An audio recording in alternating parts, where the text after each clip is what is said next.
tools for collecting the data, but it's all up to you which one you are using. So Google Form is very commonly used for the all kind of research. Also, I would like to show yesterday we went with the case, we went with the kind of market survey tools and techniques. So I will show you one paper briefly, how the things are done. So if you see the title here, this is a paper, research paper. Similarly, the research is done in your case also. Market survey, you will be doing the same case.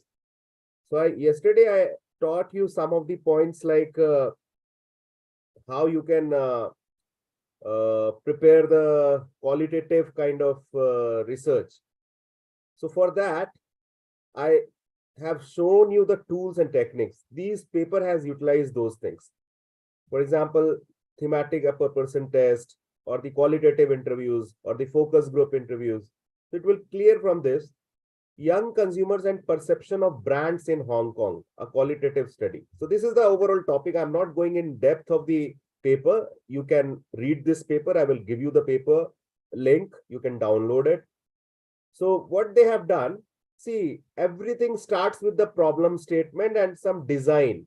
So what they have done, they have recruited 48 Chinese children between 13 to 19. And they were asked to draw what comes to their mind for two statements. Two statements were, these young person has a lot of new and expensive branded goods. So this is the first statement. The second is, this young person does not have a lot of branded goods. So they have given these childs to draw these two statements as per their mind, as per their perception. And after drawing, respondents were personally interviewed to answer 4 questions, like associating possession of branded goods with happiness, friendship, and personality traits. So it is very clear from here itself that what is the criteria, what the way through which they are going to collect the data. And the objective is to know the young consumer perception of brands. So these young consumers are between the age group of 13 and 19. And how they have done, if you go through, you will find that this visual elements in the drawing they have made. And this is the drawing. See how they have made few example. They have not presented all the example, like age 18, sex mate, or this is the picture has been drawn by 18 years old guy. And if you see the visual components, how they have analyzed the visual components. So each of the drawing visual components are mentioned here, like someone has made clothing. So how many have made shoes, jewelry, handbag, PSP, all these items are located here. So these all are the expensive branded goods which are being mentioned. Then the young person does not have a lot of branded goods. So they have made two brands, two pictures. So this in the other picture, what they have done, they have mentioned all these terms, all these parts. So now on the basis of it, they are going to take an interview. They are going to take an interview of all those candidates. That is unstructured form. And see the interview here, what has been answered. The one with lot of branded goods is happy because of her possession of the branded goods. She is proud of her possession. She feels good about buying things all the time, as shopping can satisfy her desire for branded goods. She is happy to show off her possession to friends. The one without a lot of branded good is happy because she doesn't pursue possession of branded goods. She enjoys spiritual satisfaction through reading and participation. So this is being answered by a female which is 16-year-old.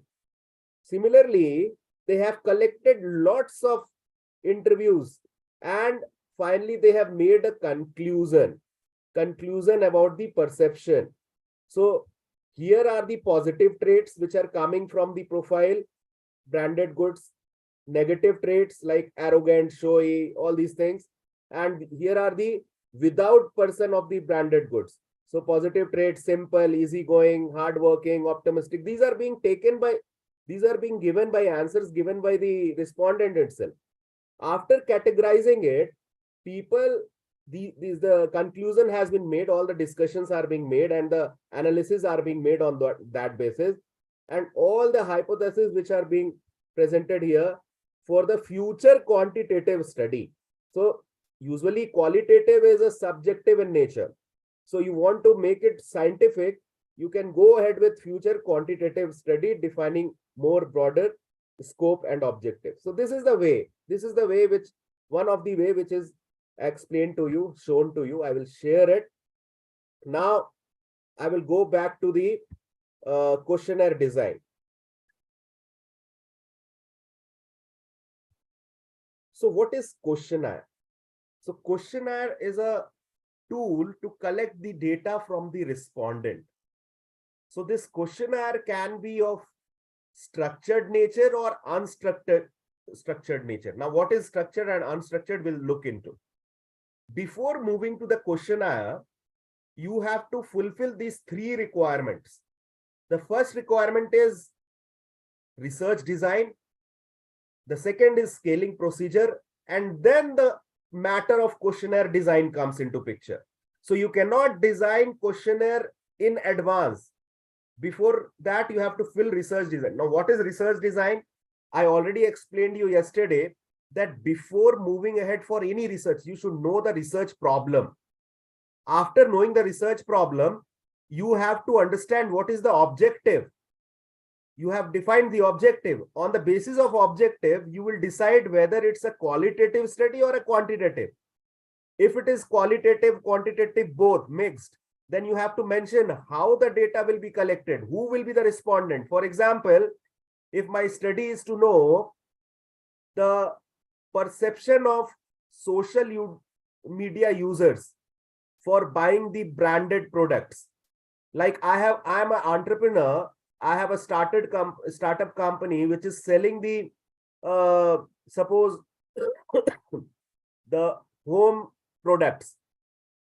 For example, if you see organic foods, just for an example, sake of example.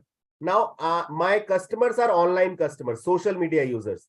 I want to know how they perceive these online brands. So I will be taking the research design. I will be making the research design at first.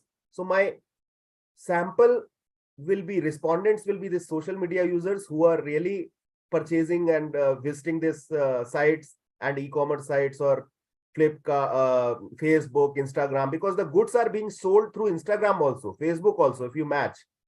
So after that, I will find out from where I have to collect the data, means overall India or from the specific location. So if it is overall India, then you mention it that I will collect all the users of social media users of India.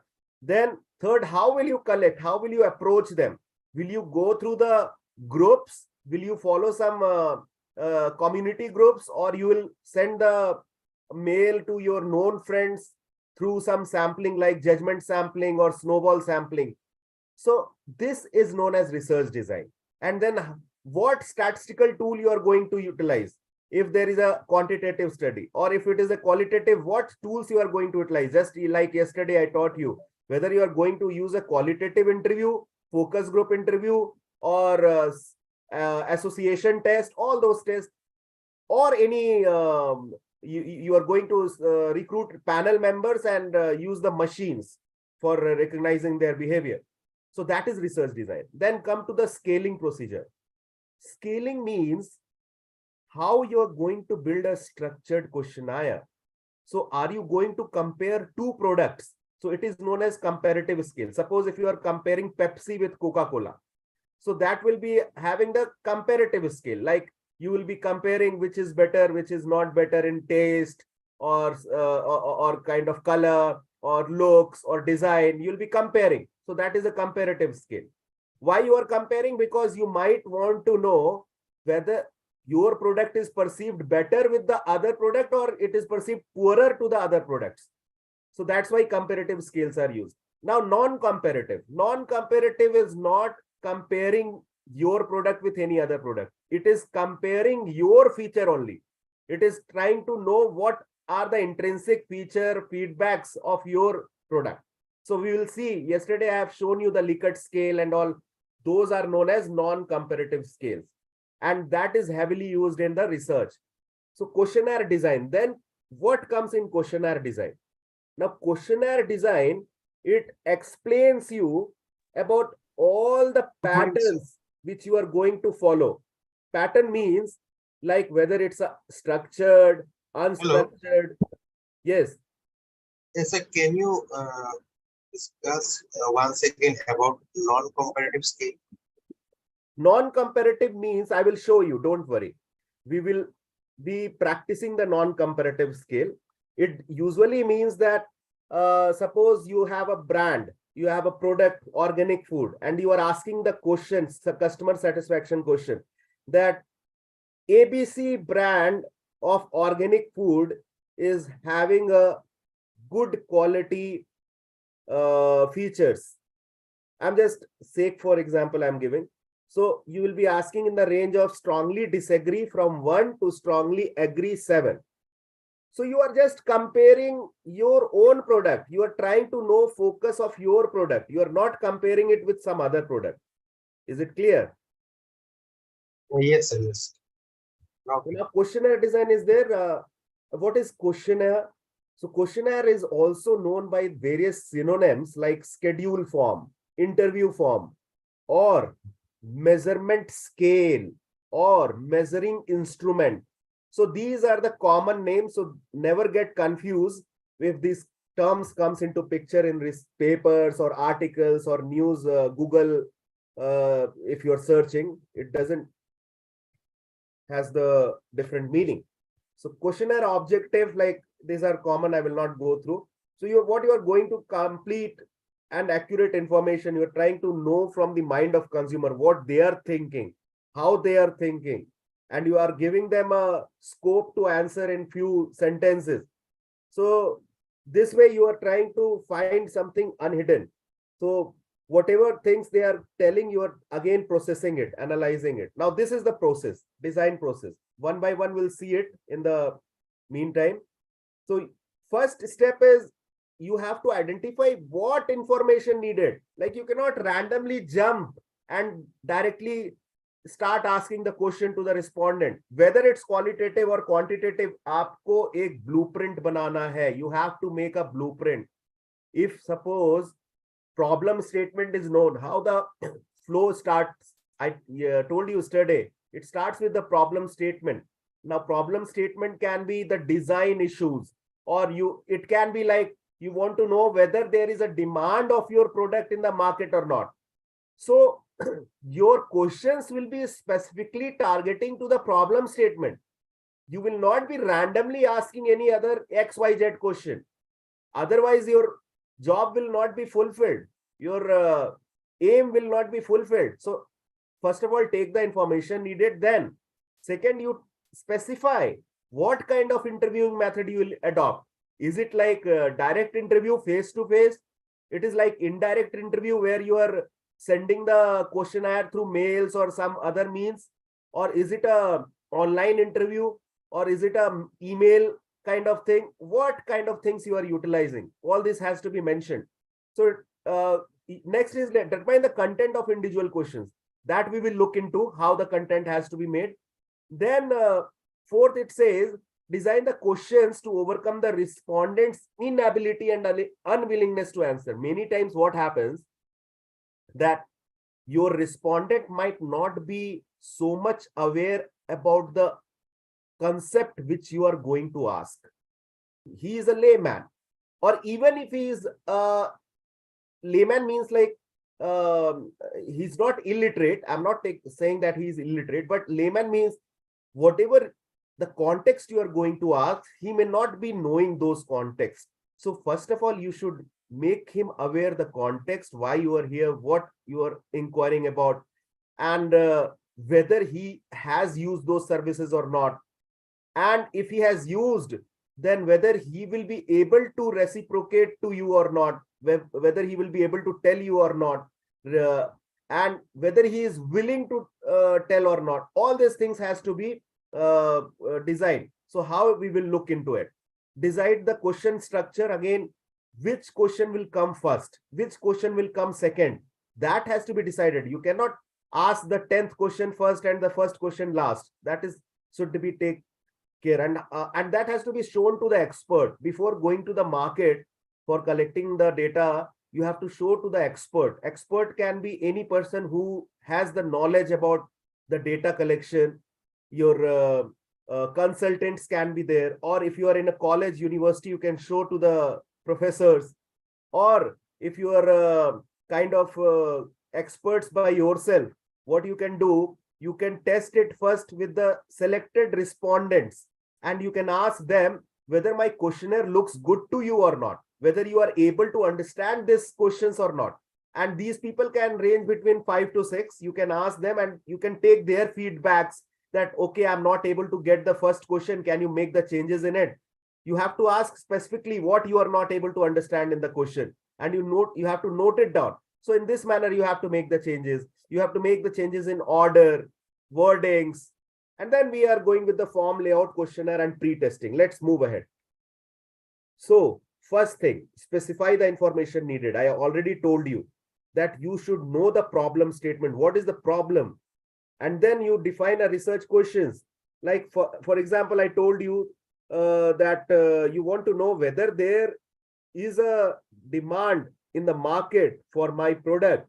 What could be the perception of customers, whether they are willing to buy my product. I'm going to launch a new product in the market, organic food, whether they will be liking it or not. So this will become a research question, whether the consumers will like the new organic food launch in the XYZ market or not. Then you are preparing all this sampling design. Research hypothesis will be prepared in the case when you are going for the quantitative study. In the case of qualitative, it will not be required. The sampling design, again, it tells you who are the respondents, from where you are collecting the data, what is the location, how many samples you are collecting. All that is known as sampling design. Which sampling method you are using. If you are using quantitative, then you have to mention whether it's a probability based or non-probability based. So I'm not going to teach you probability, non-probability. This is the out of context of this today's topic. So sampling, you have to mention all these things. Then come to the type of interviewing method. So it can be personal interview. Just I told you, face to face. This is the best kind of interview. If you are able to get an appointment from the person by telephone call or by email sending, it is the best way. Telephonic interview. Now, this is also possible, but there are various flaws in it. Flaws are like you are not able to explain bit by bit pieces, everything in detail to the person. So it is very short kind of duration where you can explain him the questions, and then rest of all, he is filling all the details. But yes, of course, it is having an edge over mail questionnaire and email questionnaire. Mail questionnaire means you are sending by post. You are sending the questionnaire by post. Earlier, this method was utilized heavily, but nowadays it has become obsolete. I remember during the time 10-15 years back, this product known as Dabur Chyawanprash. So they used to send a questionnaire feedback form under the top lead of their product. So that questionnaire was about the customer satisfaction, about the product, quality, taste, all those. And you have to just post it in the mailbox, like no money has to be paid by you. So that was the old days. Now what is happening? Personal telephone is the common way, and computer assisted personal interview. It means that you are carrying some kind of tablets or mobile handheld smartphones, and you're directly asking the question on that. So this is also the best method, because your data is not manually, because when you're collecting on the pen and paper, you have to manually put the inputs in the desktop, laptop again. So this makes it easy, the computer assisted. Then the last one is electronic questionnaire, which is more common, through email. Now, let's decide about individual question content. Like how to decide what question has to be asked. Let me give you an idea. So if you are going to do a research which is totally new, which is like never happened. For example, if you are going to study customer satisfaction, many other people might have done those work, customer satisfaction of any product, XYZ. Just you have to change the name of product and you can use that questions. If you want to know that product related queries, or your service related queries, or demand related queries, or you can say that whether they have a interest to buy that product or not. So these are already being done by some other researcher. You can find those questionnaire online. It is easily available. You have to just do some search on Google. There is a Google Scholar and Google, both the way you can search, and you will be able to get those questions and you can utilize those questions. Now, the second thing, second is like you don't have an idea that how to collect the question, or the questionnaires are not available. You are designing for the first time in order to know your own customer. So there are certain rules you have to follow. The first rule says, is the question necessary? So you are going to ask a question about the perception of your brand, your organic food brand, like how the people will perceive your brand. You may have shown some advertisement. Recently, you have launched it. Now, you are going to the customer and asking the question about some other organic food brands also. It is okay. That is okay. You are comparing, you are asking their views about that also. But now if you are asking about the question of cars, or if you are asking, do you own car? Do you have how many homes you have? How many vehicles you have? These are unnecessary questions. It doesn't have any kind of influence on your data collection. So you should better avoid it. Instead of that, if your nature of asking these questions, why we are asking this question, because you wanted to know their status, their social status. So if you can ask simply one single question, that what is your profession? You just give 5 to 6 option, like 5 to 6 option: doctor, lawyer, engineer, teacher, others. You mark others and they will fill it. That's more simple. Then other question you can ask, what is your salary range? So don't give the specific salary like 10,000, 20,000, 50,000 lakhs. Don't give that. Give the range 20 to 40,000, 40 to 60,000. Then they will be able to answer. So you need to think, is this question necessary? Then only you have to put. If it is necessary, you should put. Irrelevant questions should be always avoided. Then filler questions could be there. You have to ask. You have to ask whether question is necessary for me. If it is filler question, like you want to disguise the purpose or sponsorship of the project, like many times you don't want the respondents to know what product you are going to launch. You are just trying to know their idea, like their perception, their behavior. You want to know whether they will like the new product or not. For example, OnePlus was launching a product known as OnePlus Bud. OnePlus Bud they were launching, and they have a community, OnePlus community they have. Now what they did, they started asking question about the preferences of the consumer of their music. First of all, they asked what music they like. So these are neutral question. Neutral question can be what music. First of all, these are the icebreaker question. And then they asked, how do you listen to the music?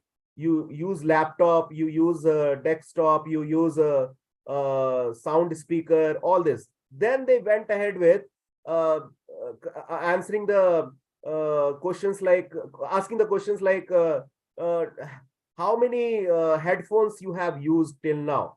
So they have mentioned few brands. They have very branded products they mentioned.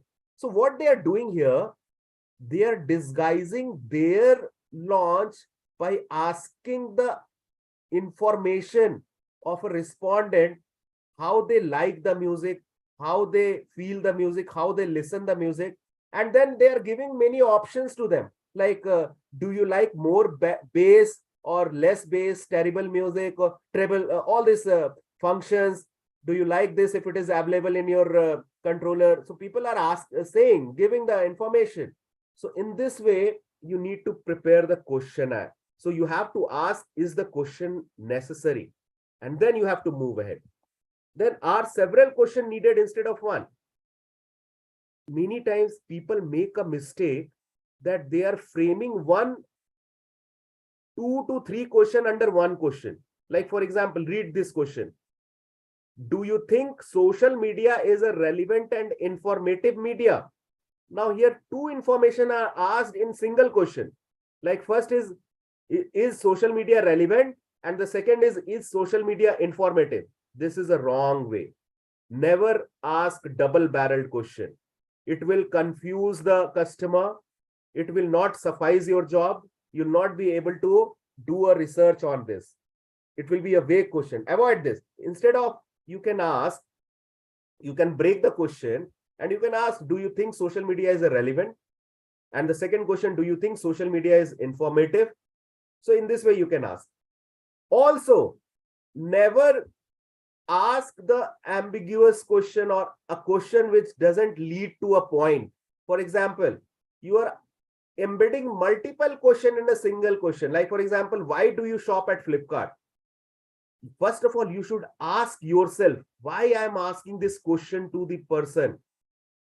If I'm a manager of Flipkart, why I am asking this question?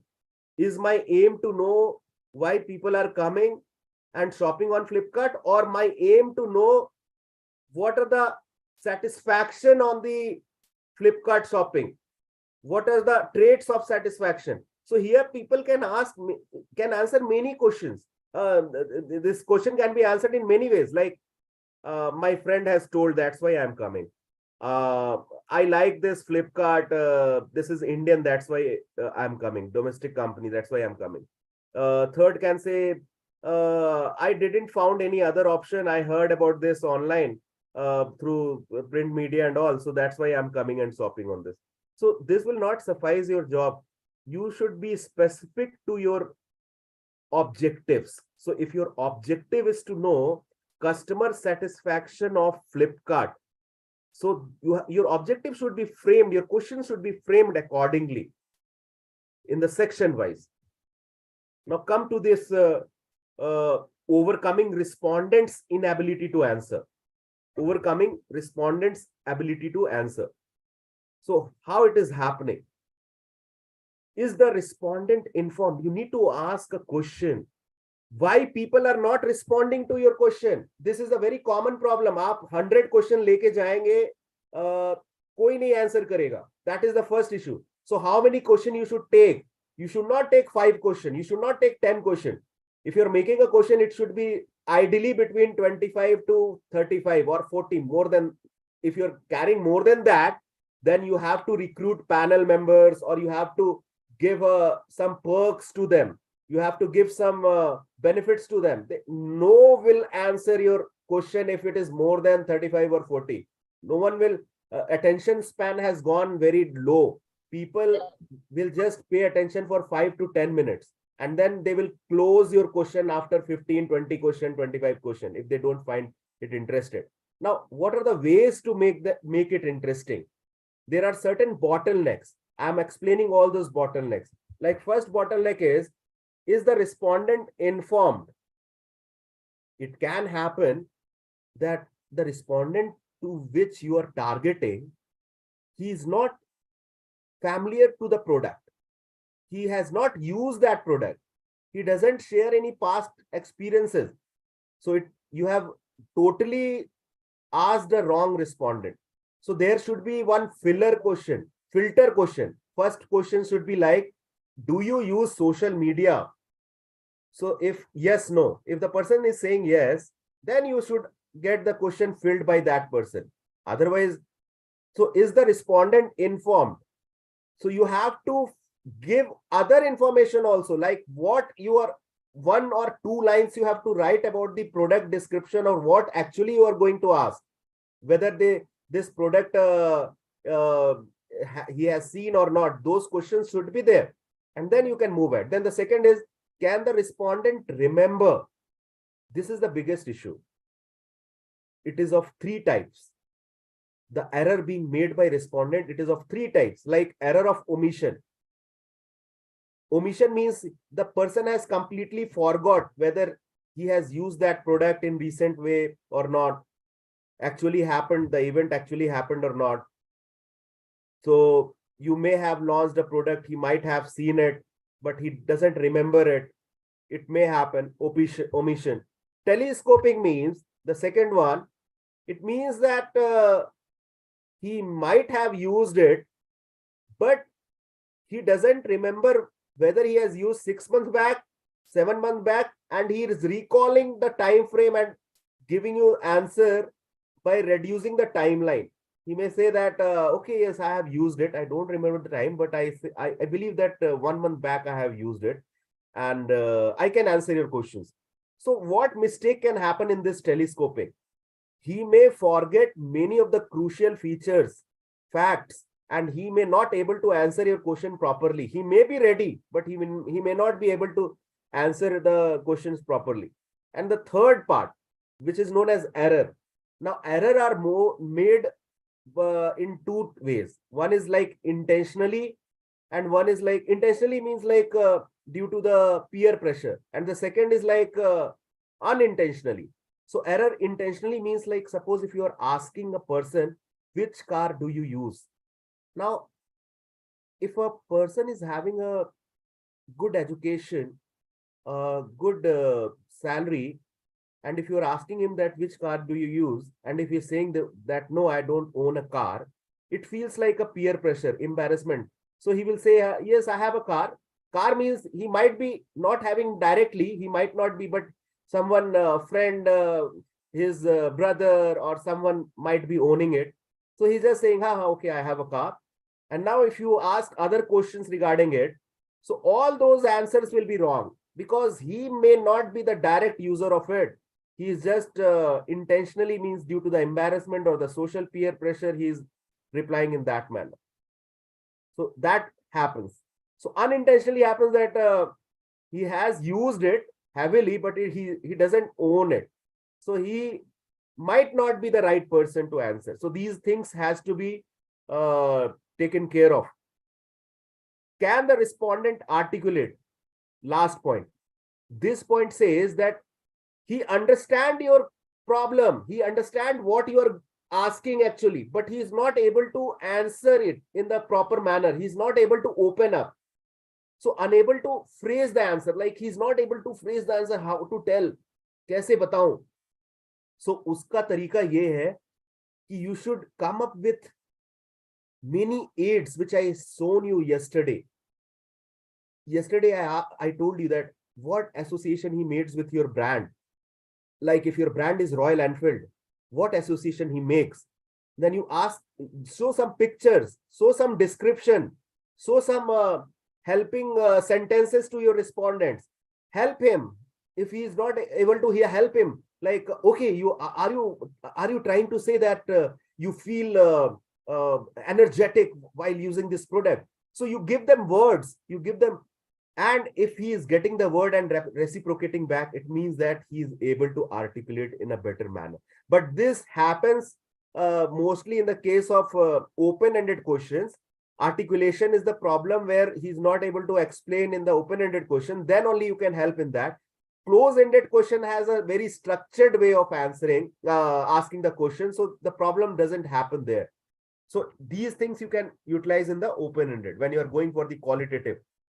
Then come to the overcoming unwillingness. Again, what you can do.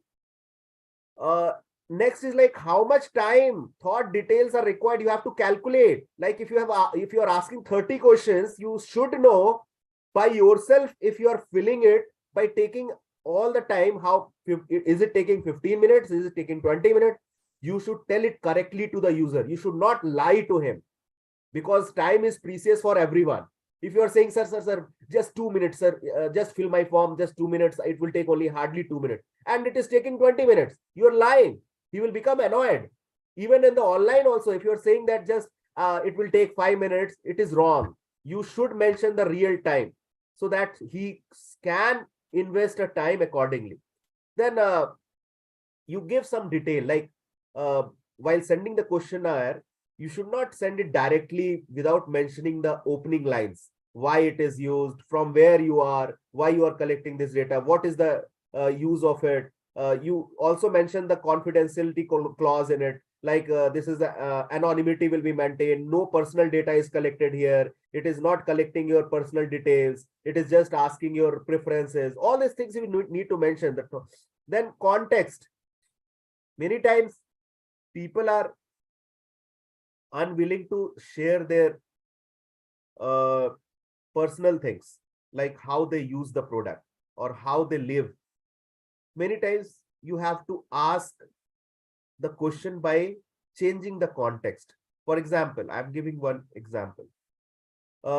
You are trying to find the hygiene habits of people. Hygiene habits of people.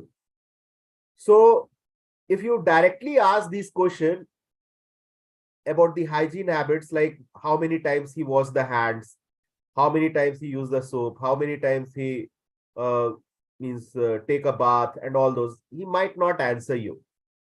So you have to ask in a context like a restaurant or a hospitality industry or something like hotel industry wants to know what services can be provided in a hotel room for making it comfortable, for making a comfortable stay. So you can then you have given a context. You're not directly asking the person that how you are using those things. Now you can ask the questions like, suppose this two towels are given in this hotel. Would you, is it preferable for you to have two fresh towels in the hotel? So if he says yes, if he says no, two towels are not necessary, one towel is okay for me, I can use it for 3 days, 4 days, it means you are exploring the hygiene habits of that person. Then your job is also done and he is also not annoyed. So in this way you have to collect the question. Now second thing, like suppose if the cold and warm bath is given in bath facilities are given in this, so would you prefer to have a bath for twice a day or once? So no, I just he will answer in that context. So what happens here, you are not interfering into his personal sensitiveness, you are taking out the question indirectly by the context. Then legitimate purpose, this is utmost important. Like whenever you are as a researcher going, you should carry a letterhead and a ID card. If you are going officially offline or online, if you are going, you should mention your personal, instead of using personal email ID, it's better to use the official email ID. That legitimate, that gives the means what we say, people can trust you, that it is coming from some trusted organization, and you can mention the name and all those things of you. You should not hide your details. So in that manner, people will trust you and answer it. Then the last one is sensitive information. Many times people are not willing to give the sensitive information. So you should not directly jump to the sensitive information at first instance. You should first of all build a rapport with your respondent. You should ask very ice-breaking question. And for example, you're a company which are going to launch a kind of a product which are of physical intimacy product, which how people are using it online, social media users, whether they buy it online or not. So it is a sensitive information. No one will say that whether they buy these kind of product online or not. So first of all, you have to make them means comfortable. Like you can ask a few simple questions. Do you shop online? Then how means regularly you shop? It's weekly, monthly, yearly, daily kind of thing. Which platforms do you use? What kind of product do you shop? So if they are saying that I grocery stores and all those options, within that, now they have built a rapport with you. After all these questions they have built, then you ask questions, asking the sensitive questions with softness. You should not ask directly with hard So they will be willing to answer it. In this way, you can open up and complete your job. Because suppose if you are representing and your nature of job is to know all this kind of sensitive, you cannot barge into someone's territory, personal territory. So also there are certain way, like please place the sensitive topics at the end. At the end doesn't mean that absolute end. It should be placed somewhere before the ending of your topic. And your explanation should be third person technique you can use. Like for example, if you are asking any person that do you smoke, publicly no one will say that they smoke. In the friend groups they are okay, comfortable, but if you ask publicly or they will deny. So you ask in a third person way that we are conducting a health behavior of people, and we are related questions are asked, and you are asking a question in this way, like if suppose ABCD, yeah, name of person, you just hide it. Like suppose Akash is having a drinking habit or a smoking habit. What is your perception regarding that? So these are the open-ended questions. Some of the open-ended questions are there. Some are the close-ended questions. So don't target that person. My intention is like, if you say, see the example of LIC agent, if you might have heard earlier, these people were coming to your place and they were selling the LIC products, life insurance. So how they were selling it? They were selling it like, okay, suppose some mishappening happened with me. Me means like the agent itself, he is taking into picture himself. That suppose, then how will I will take my care of my family? So he's not taking the name of the person respondent. So that way you can do and make the answers. Then unstructured questionnaire. So unstructured questionnaire are open-ended. Here the biggest issue is the coding is time consuming. Coding means like, what is coding? Coding means like you have different themes being generated. You are asking a question like, what is your opinion about Indian food? So I can answer like, oh, Indian foods are very tasty and it is rich of curry. I have seen that many of the matar paneer and all those are rich of curries which are not in the Western. Just hold a minute. Just hold a minute.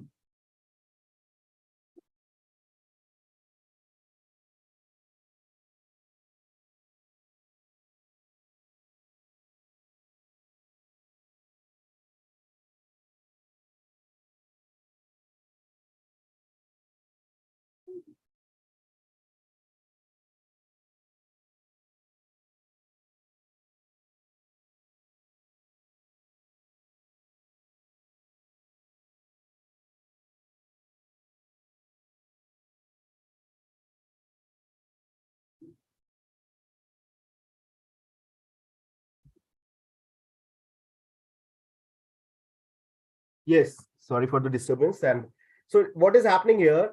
These are the unstructured questionnaire and it can generate many things. So I have given the answers like tasty food, rich in curries, hot and spicy. So all these are required to be coded. So it becomes difficult in that sense. But again, there are many softwares nowadays. Earlier, it was done manually. You can note down those software names. You can learn it easily. I'm not going to teach those softwares to you, but I can name it like NVivo. NVivo is one of the common for qualitative analysis. The other is Max QDA. Then the other is Atlas TI. So among all these, NVivo is very commonly used. Then structured questionnaire. Structured questionnaire is having the structure in it. Sir, like, can you, hello? Yes. Yeah, can you, sir, write the applications on chatbot? I will surely, I will do it. Right now, I cannot unshare this screen. We are on the PPT. So I will, after ending this lecture, I will surely mention it. Okay. So now what is happening here in the second structured questions that specify the set of response, it is already fixed. It is already being mentioned in a numbers. So here the respondent can choose any one of them or multiple. So these are structured in nature. So suppose dichotomous. Do you intend to buy a new laptop within the next 3 months? Yes, no. This is dichotomous. So dichotomous means only two options. Nowadays, the trend is going on putting the third option. So this don't know. This says that the person is not confirmed. So in order to avoid. So what is happening here? If he says yes, this is a green customer, means like a green signal is there. He will be buying the product. No, you can avoid that person. Don't know means he is in ambiguous position, like he may or may not. So you can keep this in a folder for the people who are doing action research, who are going for the selling of their products. So in this way, the question can be structured like Likert scale. Now Likert scale are like of 5 to 7. It starts with 5 responses like 1 to 5 or 1 to 7. So these categories which are common nowadays, it is 1 to 7. 1 to 7 is a common category. Now, the categories, if you see, these are the categories like strongly agree, somewhat agree, neutral, somewhat disagree, strongly disagree. So this is a 7 scale. Now, 7 scale here, you can make it opposite. This scale usually start with disagree. So here the example which are you seeing, don't put like this. 1 should be strongly disagree, 2 should be disagree, 3 should be somewhat disagree, 4 will be neutral, and then your somewhat agree and strongly agree will come. So 7 should be strongly agree and 1 should be strongly disagree. In this way, you can ask the questions. So what could be the question? What could be the question? Question can be many ways, which I shown you yesterday. You can read here. Please indicate how likely you are to purchase the following soup flavors. So the question is being asked, tomato and basil. How likely person is going to purchase it? So 1 is very unlikely and 7 is very likely. If he is putting very likely, it means he will purchase this product. Wild mushroom. 1 is very unlikely, 6 is likely. So in this way, you are getting the answer being done. Now, similar, the same question is again in different way. Please indicate how important the following factors are in influencing your decision to frequent Burger King in Delhi, Connaught Place. So price, whether it's important in a burger, if you're going to Burger King in Delhi, Connaught Place, price is important for you, not at all important, or very important. Quality of food, yes, not at all important, or very, in this between you have to fill. So in this way, they are trying to see, they are measure what are the components people are liking most. Now, semantic scale, similarly, like Likert scale, they are also having the same nature, but they are bipolar in nature. Bipolar means they have a opposite at each of the end. Antonyms kind, like for example, old fashioned, modern, low quality, high quality, low price, high price, slow service, fast service. So if Vishal Mega Mart is coming with a question, I would characterize V Mart fashion as old fashioned, modern. So people who are shopping in this, or even a common person who has at least gone to this shop, if they are asked the question, so they will be mentioning all this: low quality, low price, low service, dirty, and the people will take care of all these components to improvise it. Now, the next is determine the question wording. So you have to clearly define the issue. You have to ask very specifically the question. You cannot create the ambiguity in the mind of consumers. Just I'm giving example. Which brand of shampoo do you use? So if this is being asked by the college student who is living in the what we say hostel, he may be using his mini room partner shampoo, or he might be using some other shampoo. And if you are asking this question to some family man, so family, usually what happens, a common shampoo is purchased and every member of the family is using that shampoo. This happens in particular nature. So job will not be suffice if you are asking in this manner. So how you can ask the question, instead of this, you can ask, which brands of shampoo have you personally used at home during the last month? So this is the correct form. It means it is more specific. The person will tell whether he is using Head and Shoulder, whether he is using any Dove or all others. So the next part of the question, in the case of more than one brand, please list all the brands. So these are the correct way of getting the answer from him. So if you ask the first question, which brand of shampoo do you use, he will just answer Head and Shoulder. And in the second way, if you ask this question, he can represent 2-3 brands if he is using, or he may mention that the family brand which he is using. So use ordinary words. This is a problematic situation when people are collecting the data by putting the difficult synonyms, difficult way of forming the sentence.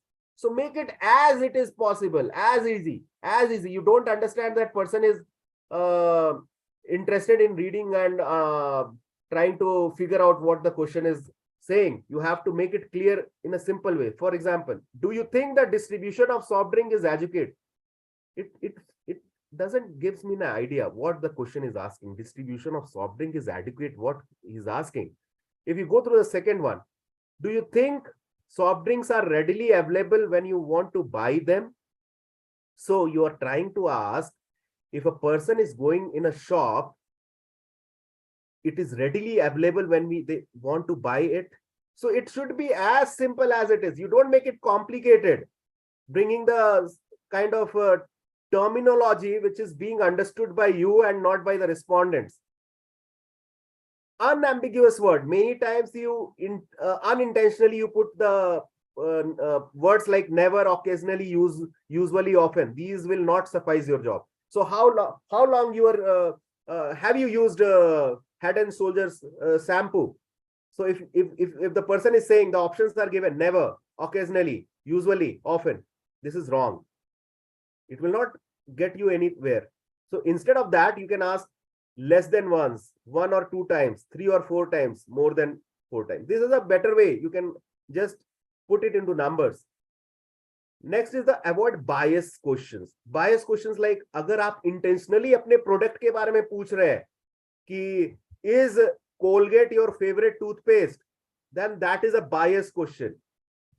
Instead of that, you should ask, what is your favorite toothpaste brand? So here he will mention all the brands he has used. अगर आप उसको कोशिश कर रहे हैं कि biasness की तरफ जाए, then you will not be able to get the real idea about the usage. So these are the few ways. Other ways are also there. Avoid generalization, estimate. Annual किसको याद रहता है? Ask anything which you are asking. Ask in week or days or month, not more than that. अगर आप किसी के behavior को साल 2 साल पहले का पूछेंगे, no one will remember. So that you have to take care of. This we covered yesterday. Opening question should be always the filter question. It should be simple. It be easy to understand. Just like, do you like to ride a bike? So if a person is saying yes, take him to the next question. If he's saying to the no, take it into the last question, end screen. So what type of information you want to collect? You want to collect with the basic information. You want to collect the related to research problem. You want to collect the information related to their demographic, age, gender, their salary, education. All these questions, basic information, research problem are more important. Age, gender, and all salary are important. I'm not saying it is not important.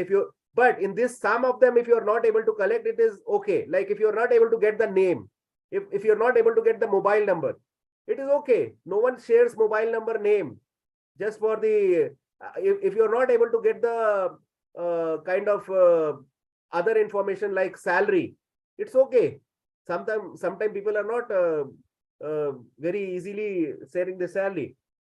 Now, funnel approach is like moving from general to specific. It means like, first of all, you have to make a ice-breaking questions. Ice-breaking, acha, do you use social media? Okay. What products do you buy online? Then how long you stay online? and what thing you like most while going online purchasing the products. These are the general questions. Then come to your specific questions.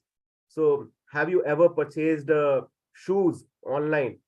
So you are a shoe company who you are trying to find the information about that. Well, yes, I have purchased those. So how many brands of shoes you know? Then under that brand, you also put your brand also. You put your brand, XYZ brand. So if a brand, then next question, if a brand is providing you these services, what would be your approach? All these questions, this will be in the funnel. Then logical order means before moving to the next question, you should finish up the first part. Like first, for example, one group is about the customer satisfaction, about the food quality. So first of all, finish the food quality questions and then jump to the next one. The next question could be the ambience related. So before asking the ambience question, first of all, you finish the food quality questions. That is the logical. So branching is this one. This is the branching question, which I have shown to you. Now, you have to have the question identification number 1, 2, 3, and all those things. Coding is necessary. 1, 2, 3. This is then this is during the physical copy way. This is not important nowadays because good quality people are not collecting the data manually. Nowadays, you are carrying your smartphones. So if you're carrying the pen paper, then you can use all these things. These are easy, nothing to explain. Then pre-testing. You cannot directly jump to 400 people for collecting the questions. First of all, you should know whether the questionnaire which you have prepared, is it reliable or valid or not. Reliable means, is it able to produce consistent result?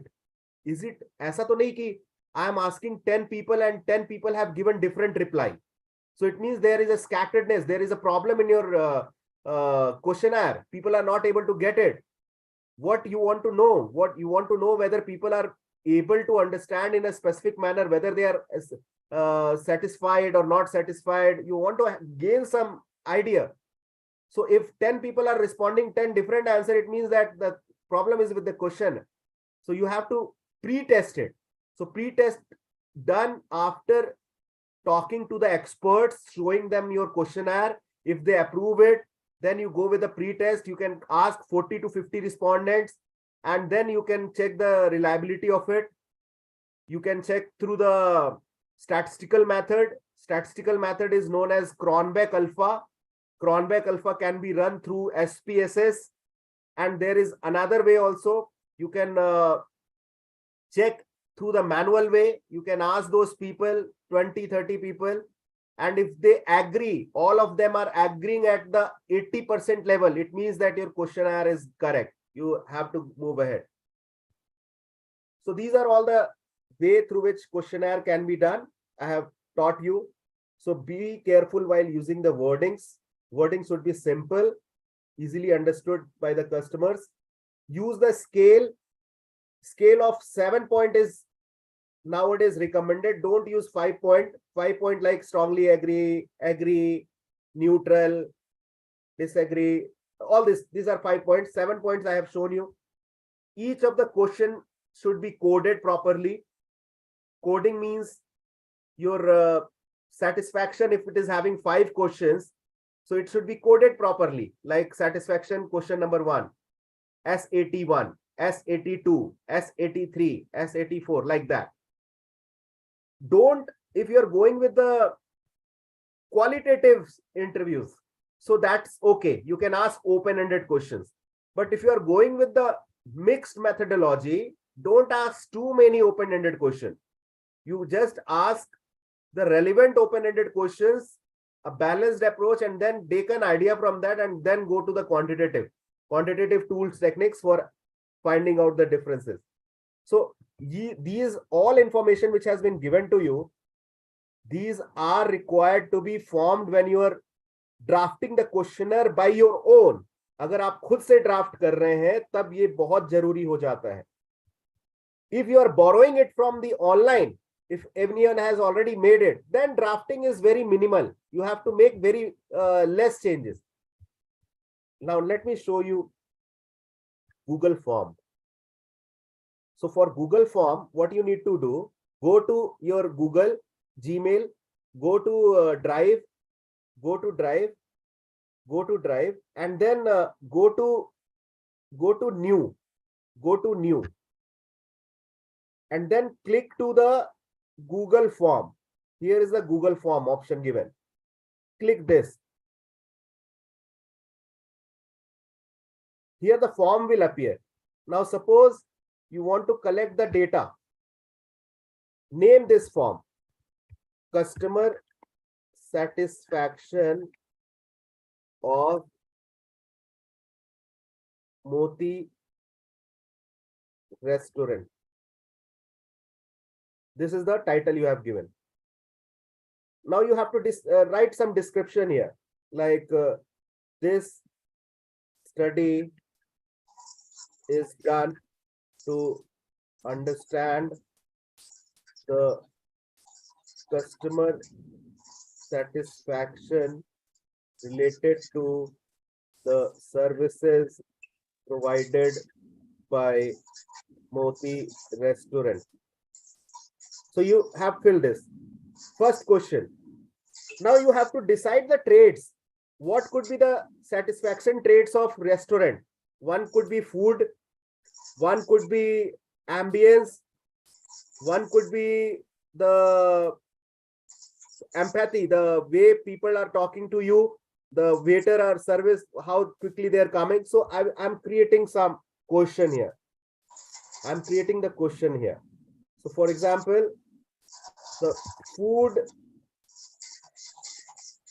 someone mic is open, kindly close it down. Someone mic is open, please look into it. The food quality of Moti restaurant is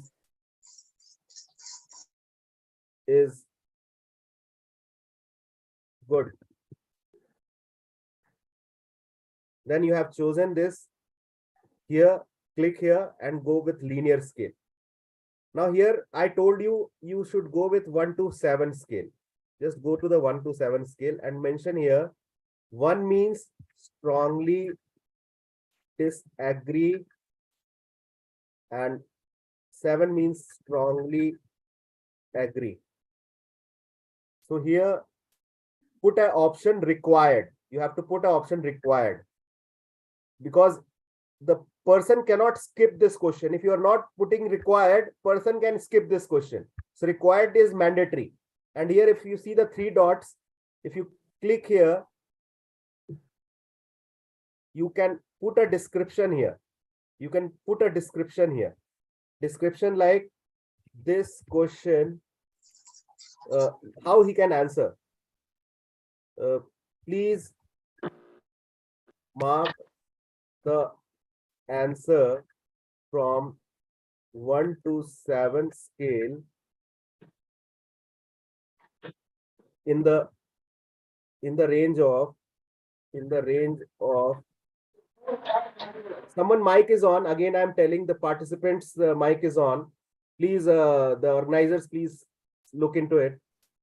Please mark the answer from 1 to 7 scale in the range of 1 equal to strongly disagree, and this way you can write all the sentence. 2 equal to disagree, somewhat agree. You have to mention here, because the person who is filling the form, he must know what does this strongly disagree means. After this, you can copy it. You can make another question about the food quality or ambience. You can make an ambience of this restaurant was found good. Okay, same way, you don't have to make another things. Now if you want to preview it, there is an option here, preview. This way it will appear, customer satisfaction of Moti restaurant. They will be able to read, this study is done to understand the customer satisfaction related to service provided by Moti restaurant. And then now the food quality of Moti restaurant is good, 1 to 7, strongly agree. Here he can read this line. this line to understand what actually how he has to make the answer. And the ambience of the restaurant was found good. This way you can share it to the people. You can share it. You can have an option here, an option here, and you can copy the link here. Also, if you want to change the this theme, like here, you want to change the colors. So you can change the colors here from. You can change the text style, header. Suppose this is blue in color. You want to make it some other color. You can make. See here, the pattern is changing. Yellow. You can also make a change in the header. You can add image in the header. Suppose if I want to add an image here, and that image can be your personal company image. Your personal company image, you can put a logo here. That could be also done. So in this way, Google Form is very commonly used. You can use the Google Form. Another way, I will show you one more, Survey Monkey, and then I will end the lecture here.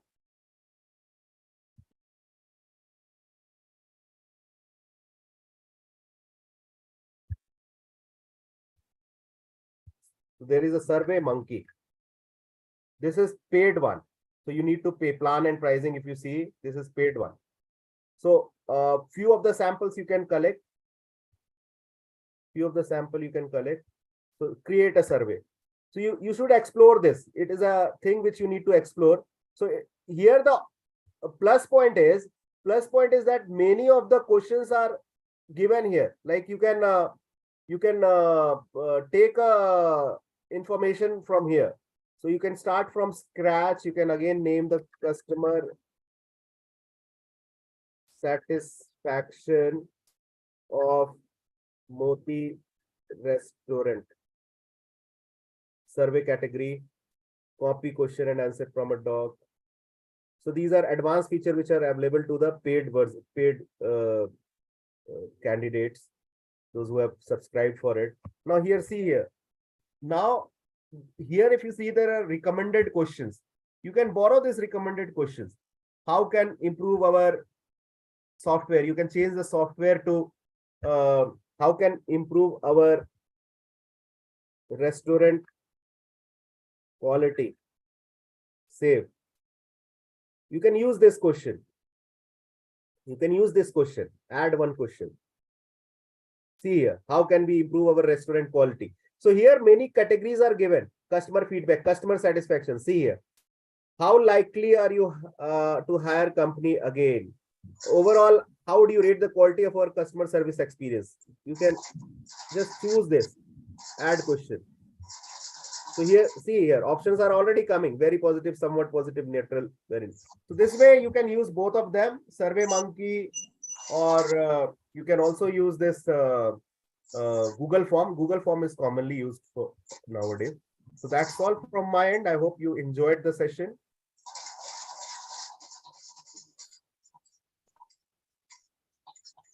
Am I audible? Yes, sir. Yes, sir. Yes, sir. Yes, sir. Okay. So what I will do, I will just let me share the screen. This Just is let me share editing. the screen. Someone please mute Kajal Yadav. So what is happening here?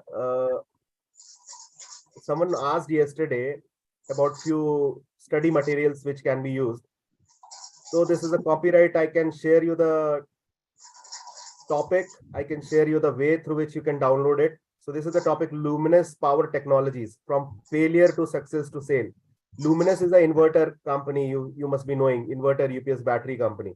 So it is a case about all how they started from 1983. Rakesh Malhotra. I'm not going to explain you this case, because case explanation, it takes, if you are explaining in the class, it takes at least 90 minutes.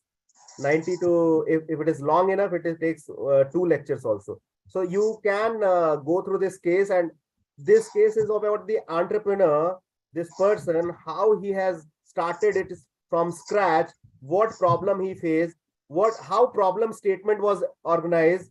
So you see, the problem came from manufacturing process. I taught you yesterday how to recognize the problems. He recognized the problems, how he faced it, and how he overcome it. Now, all these examples are given here. These questions he asked, I told you how the people should enter into the business. They should not enter randomly. कि नहीं मुझे ये business start करना है.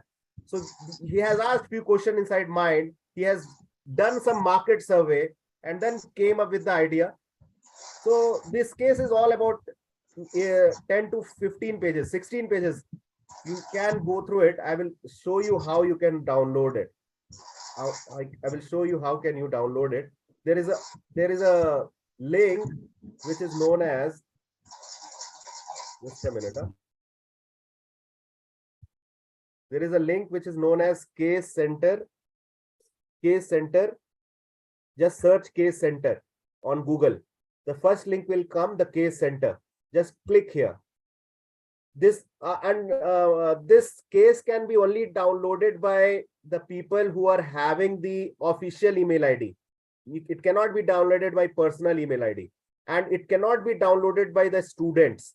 So you need to be instructor. You should be a kind of personal owner of a company or an entrepreneur or some instructor. Then only you can download. To log in, you have to log in here. You have to create your account. So suppose if you log in here, I am logging in here. You will search the same case here. You can search the same case here. You just put luminous. Here option will come. Just click OK. And you can see the case. This is the case, luminous power technology. For the instructors, you can view the educator copy. You cannot share it, though you cannot share it with anyone. It's a copyrighted form. You can use it, you can read it, you can understand the techniques of it. So that's all I am sharing. Thank you. Someone asked me to name the software. I'm putting in the chat box the name of the softwares. NVivo. The next one is Atlas TI and Max QDA. So NVivo is quite famous. I used to train in NVivo. Others are also, all these are paid. Thank you all.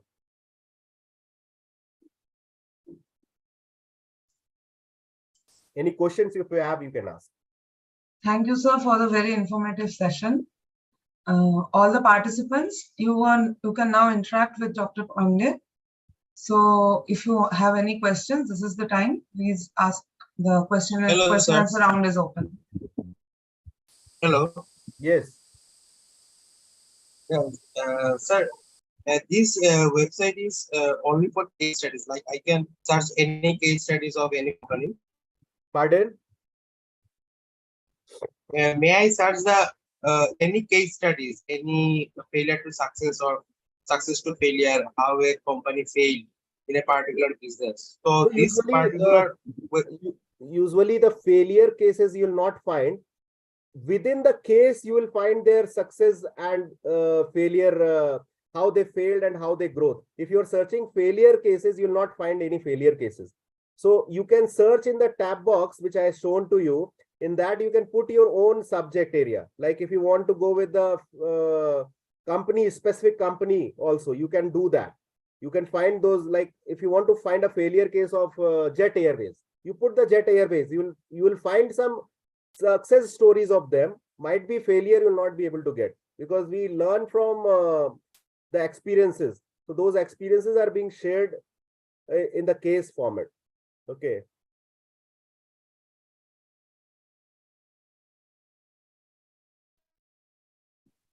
Jet.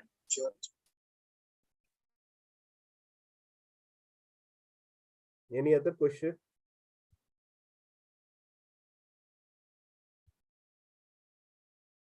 So dear participant, if you have any query, you can ask.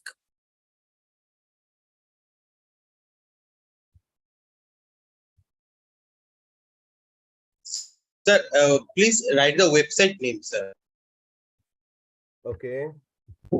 Website name. This. I will also share later on. This is the case center.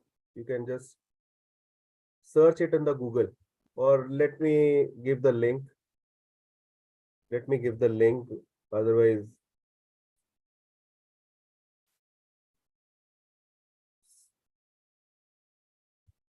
so you can see the link here I have mentioned. You can create an account here. Good morning, sir. Yes. Is it audible, sir? It's audible. Sir, I'm not in this field, but generally while publishing the paper, the case study, how much voluminous data we required and which way it can be. So If you can comment. case are of two types. One is primary database case and one is secondary database case. So if you are going with the primary data case, you have to talk to the company. It should be representing some company, for example, Patanjali. So you should have some contact with Patanjali. They should give you the rights. They should give you the rights to write a case, because you are taking their data, their sensitive data, if they are able to share it. So it's all depend on what kind of case you are writing. Like if financial data are required and it is publicly available, you can use it. You can always use it, and you can frame a case that how the company grew from scratch to the level.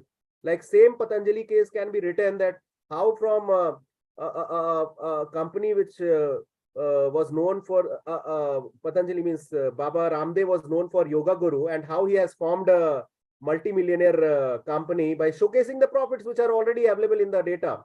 And there should be learning from the case. This lecture, this session is not dedicated to the case, but I am just giving you an idea how you can move ahead. So if you are going with the secondary data, no permission is required. If you're going with the primary data, you have to get the permission from the owner of the company. Is it clear? Secondary data in the sense of market data, means like a customer, how they are having experience with the particular product, like that, or how? Secondary data can be anything: customer feedbacks, financial data about the company information, company formation, company profitability, revenue, all those growth, tie-ups, foreign ventures, all those comes in the secondary. Secondary which is available publicly, that is known as secondary data. Okay, in the online also, or maybe by directly going to the people and asking them that how. No. If you are going directly to the people, then it becomes primary. Okay. So the difference between primary and secondary is, primary means at the first hand, at the first instance, you are collecting the data by asking the questions to the people. And secondary is that it is already available in the domain. That's the difference. Okay. And so suppose in continuation of that, if we are going for particular specific company product in the public domain and asking them, so do we need to take a permission from the company that to asking this kind of things, or no need?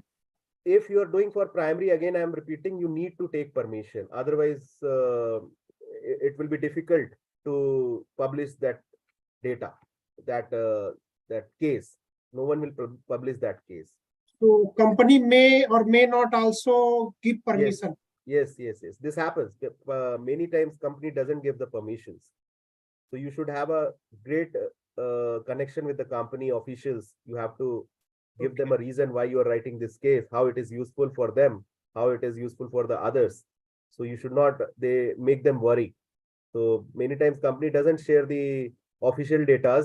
So there is an option for that also. You can say that we are not going to publish your actual figures. You can just fuzz the data. Fuzz means like you can just overshadow it, and you can present in some different manner. So that permission is required, but in the sense we have to collect the data and hand it over to the company. Either we are going for the publish or upload. Right. Whether you are going for secondary data, you don't need any permission. If you're going for the primary, if you're publishing anything about the company, you have to take permission from them. Yeah. When means ultimately we have to go through the system. Yes. Okay. No, generally this will be always they will deny actually. See, because if your perception based questions you are collecting, then it is like it should not hinder. Like if you are asking which is your favorite cold drink, so they can say that Coke is my favorite cold drink. So for this, you should not take permission from the company, but the permission is required when you are trying to know their internal structure, their policies, their problems which they are facing regarding the financial implications, all those. So that you need to take again permission from them. Yes, but sir, only asking simple question, I think I cannot conclude or cannot justify the survey. Na? Okay, thank you. Thank you very much, sir, for elaborative explanation. Thank you. Sir, this session is based on marketing. Can you suggest some best books on marketing so we can study? I will share you some books I can write here. I can type here. Malhotra and Dash. And it's mostly easy to understand, sir. Like this is good book, Malhotra and Dash, Marketing Research. This you can follow. You can also follow some book.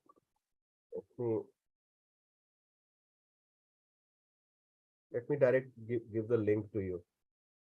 So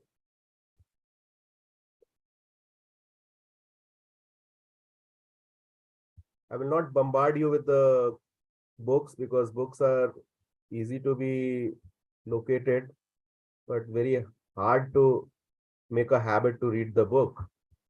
So it's better that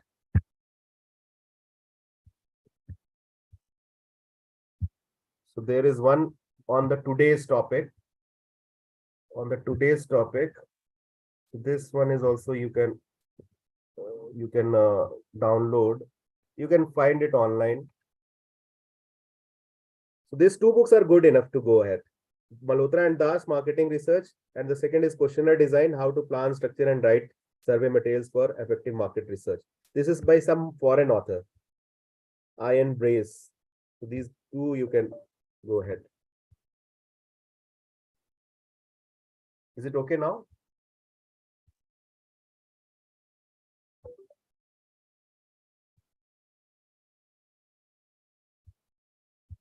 So thank you all. I hope you enjoyed the session. This session has just given you the insight how you should move ahead with the data collection, but you are the whole soul responsible person who has to start the journey. So if you start the journey, you will face some glitches. Don't worry by the glitches. Usually, no one learns to run in a day. So you have to first start crawling. Then you have to start stepping up. Then you have to start standing and taking few steps. And then you can have a running way. So the starting is required. You can go through all these books, resources, papers, topics which I have shared. Happy learning. Thank you.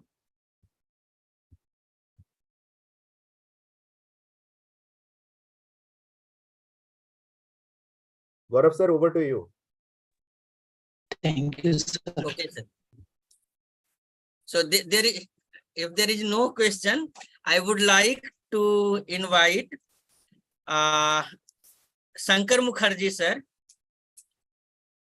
to kindly facilitate our keynote speaker.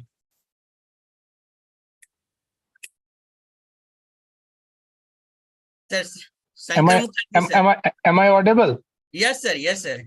Yes, sir. Yeah. Thank you, Ashutosh, for your august presence and giving you very insightful, thought-provoking, and real-life examples demonstrate in SurveyMonkey. As most of the researchers, they faced huge problem of making their questionnaire in SurveyMonkey, and there is always a doubt that does I get a real kind of response through SurveyMonkey?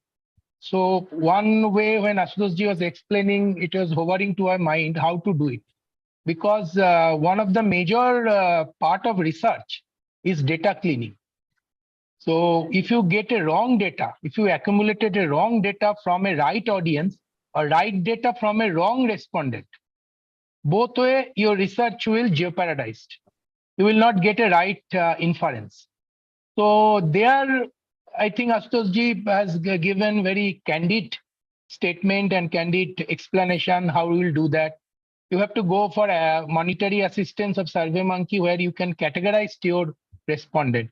So there are few technical things are very important for market survey, market research, or anything. So I'm really mesmerized, and also it is a very good learning for me also from Ashutosh ji. Thank you once again. And so token of appreciations now will be handed over to the Gaurav sir. We are always obliged to you, sir, for accepting our invitation. Thank you for your your generosity to offer such a good platform to interact. And thank you, Shankar sir, to join with us as well as to facilitate our speaker. And I would like to give you thanks to Sumedha madam also, because she is from the back end. She has done all the things and she is the connecting the dots. Thank you, Sumedha madam. Thank you, sir. Thank you so much. Thank you. Thank you, Sumedha ma'am. Thank you, sir. So all the best. I'm hopeful that you'll be able to implement all these things which you have learned, all the participants. You may always connect with me. I'm pasting my link. Yesterday also I given the LinkedIn ID. I'm again pasting it. So you can always connect to me through this link. And then I will take a call of end here. Thank you. Give me permission to end this session here.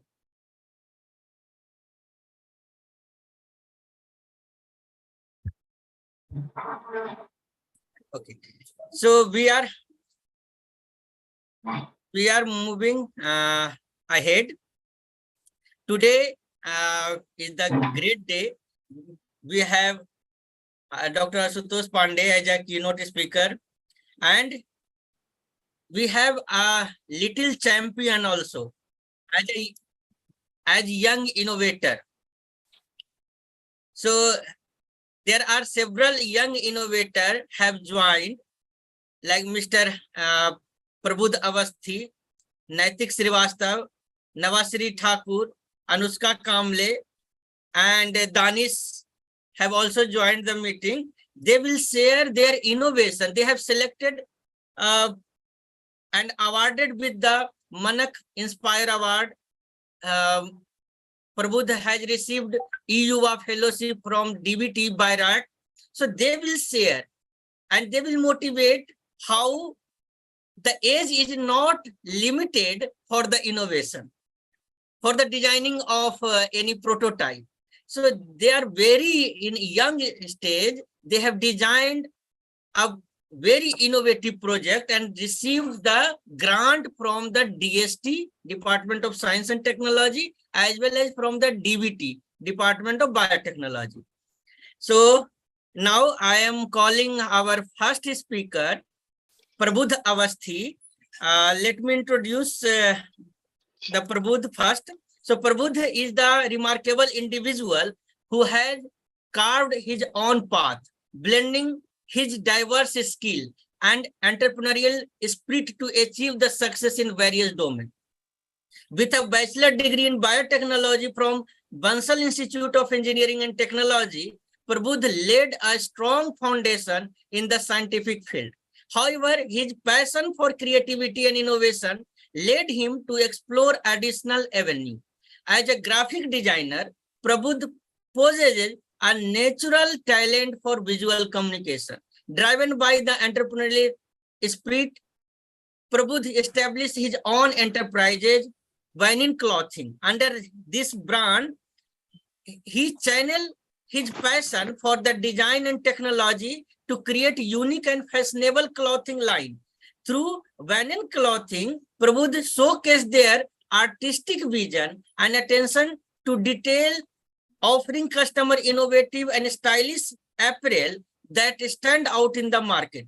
Currently, Prabudh serves as an E-YUVA fellow in BIRAC, Biotechnology Industrial Research Assistant Council, body of the Department of Biotechnology. As a E-YUVA fellow, he continued to contribute to the field of biotechnology and leverage his skill to drive the innovation and growth in the industry. So I would like to request Prabudh, kindly show your innovation, discuss your innovation, and motivate our participant. Over to you, Prabudh. Thank you, Gaurav sir. Thank you for this warm welcome. Thank you. Thank you, Prabudh. Yes, sir. So may I share the screen now? Yes, you can share. Okay. Is it visible, sir? Yes, yes. So let me do this full screen. And present here. Okay. Is it now in the full screen mode, no, sir? Yes, yes. It is in full screen. Okay, sir.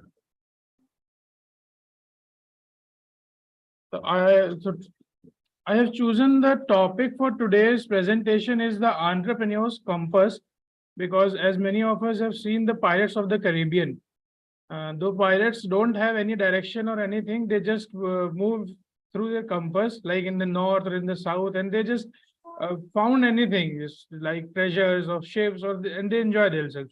So I believe that entrepreneurs are like this only. So meet our team, sir. My mentor, Mr. Ashish Kumar Rai. So he's the man behind everything. He's guided me through the start of this E-YUVA fellowship and clothing lineup to the end, and he's the man behind everything I will achieve. So thank you, Ashish sir, for all the guidance. And this is me, Prabudh Awasthi, E-YUVA fellow from BIRAC, Department of Biotechnology, Government of India. So till now we have launched 2 products, that is anti-tick spray and a clothing lineup that goes by a variant clothing name, and we have an enterprise registered by our name, that is Organomol. So in Organomol, what we are trying to provide is the complete bio need solution, one-stop bio need solution enterprise. It will have all the veterinary needs, all the medicinal needs, all the daily needs, including floor cleaners and biocompost, each and everything you will get in this enterprise only. So we are currently working on this, and I will proudly share that we are currently working on 142 products in our bio lab, which we are going to launch through this Organomol only. So I'm going to share something about anti-tick spray. So introducing our anti-tick spray, a powerful and safe solution formed with 8 natural plants, which protect from tick and tick-borne disease, not only to dogs, but also to humans also. And the second is the clothing lineup. So we are just sitting, we are a bunch of engineers, we are sitting and we are discussing these all things. So a friend of mine introduced me to a website where I can design my t-shirts and sell it to. As a graphic designer, so I have designed around 100 wallpapers, to which I have got some monetization also. So I thought that why should I design for somebody else? That if I am designing, then I should have my own enterprise. So this is the basic reason why I launched this clothing lineup. I want to explain it. Cool. So this is the slide for anti-tick spray.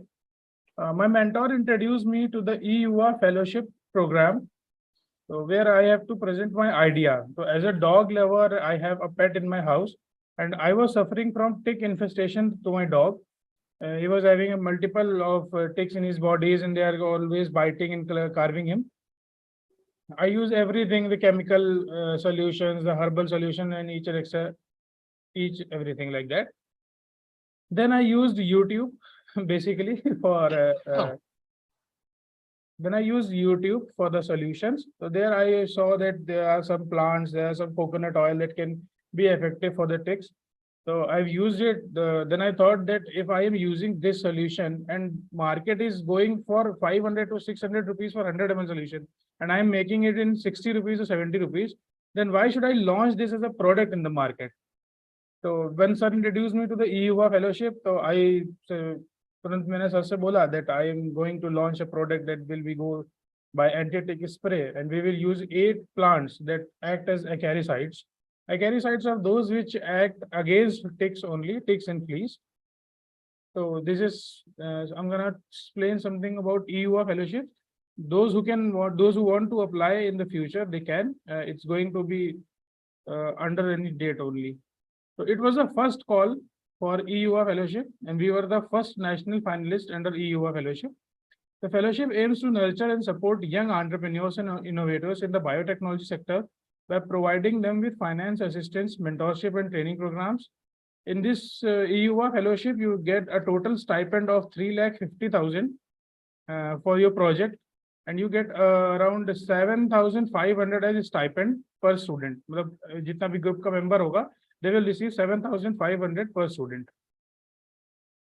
So now here's the product that why should we act against these ticks.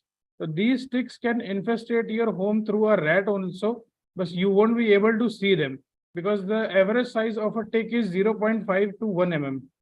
Or the maximum they will go to 3 mm or 5 mm. You won't be able to see them, but they will harm you anyhow they want to.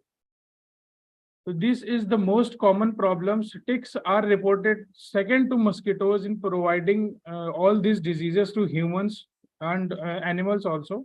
We basically formulated this product for stray dogs, but now we are moving to markets as well for pets, strays, cows, buffaloes, cattle, dairy, everything. So one of the most common problems of animals are blood feeding parasites, commonly known as ticks. So this is the graph you can see here. This is the contact ratio of human to animal. You can get any disease by everyone has dog or cat or the cat dairy, everyone has cows and buffaloes. So you can have this. And the only effective solution that is available in the market is full of chemicals like fipronil. Hello. Hi, Prabudh. Sorry? Hi, Prabudh. I am Arindam. Can you please explain this graph? This graph only, no? Yeah. Yeah, I have just basically formulated a graph which shows the contact ratio of animal to human. Like we have a dog. So this is the. I have not given any numbers to that because कुछ लोगों के घर में पेट होता है तो वो ज्यादा उससे नहीं घुलते मिलते हैं, कुछ के अंदर होता है तो वो अपने साथ ही सुला लेता है. So that is why I have not given any numbers, but these are the chances that we can get infested by ticks by these dogs or animals. Okay. No, I'm not clear. Can you answer? Because if you see y-axis and x-axis, Okay.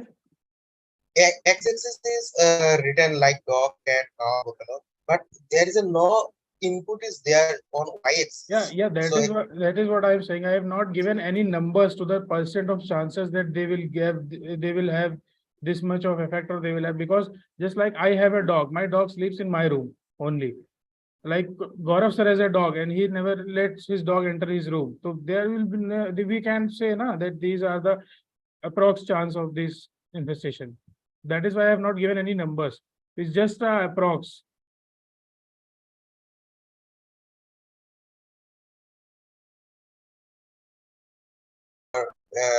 Can move from dog to human, cat to human, like that.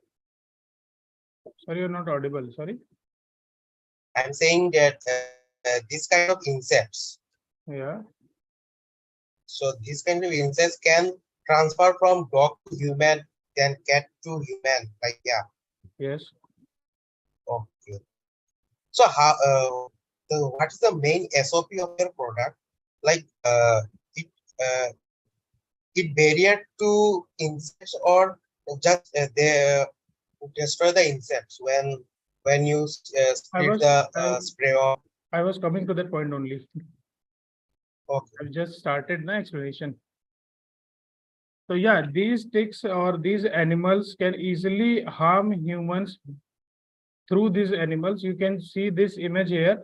This shows the image of a Lyme disease is a live infestation of ticks. You can see there. There is a tick inside human leg, which is feeding continuously, and you won't be able to remove it because as you try to remove it, the whole area you will, wound and other infections, and it will create a massacre there. So that is why you can't go directly, plucking of the ticks. So the only solution that is available right now is fipronil DEET PG35 chemicals, which are really harmful not only for dogs but also for humans also. That as we are spraying, so it goes through our, no matter how much mask or anything you wear, these things will affect you anyhow. Because I have dog, I am doing all this and I have suffered from all this. It gives me redness or irritation on my hand every time I do this all. So, and this is a graph you can see is the number of cases and death rate of scrub typhus disease. Everyone has heard of Dimagi Bukhar or Japanese fever, I believe.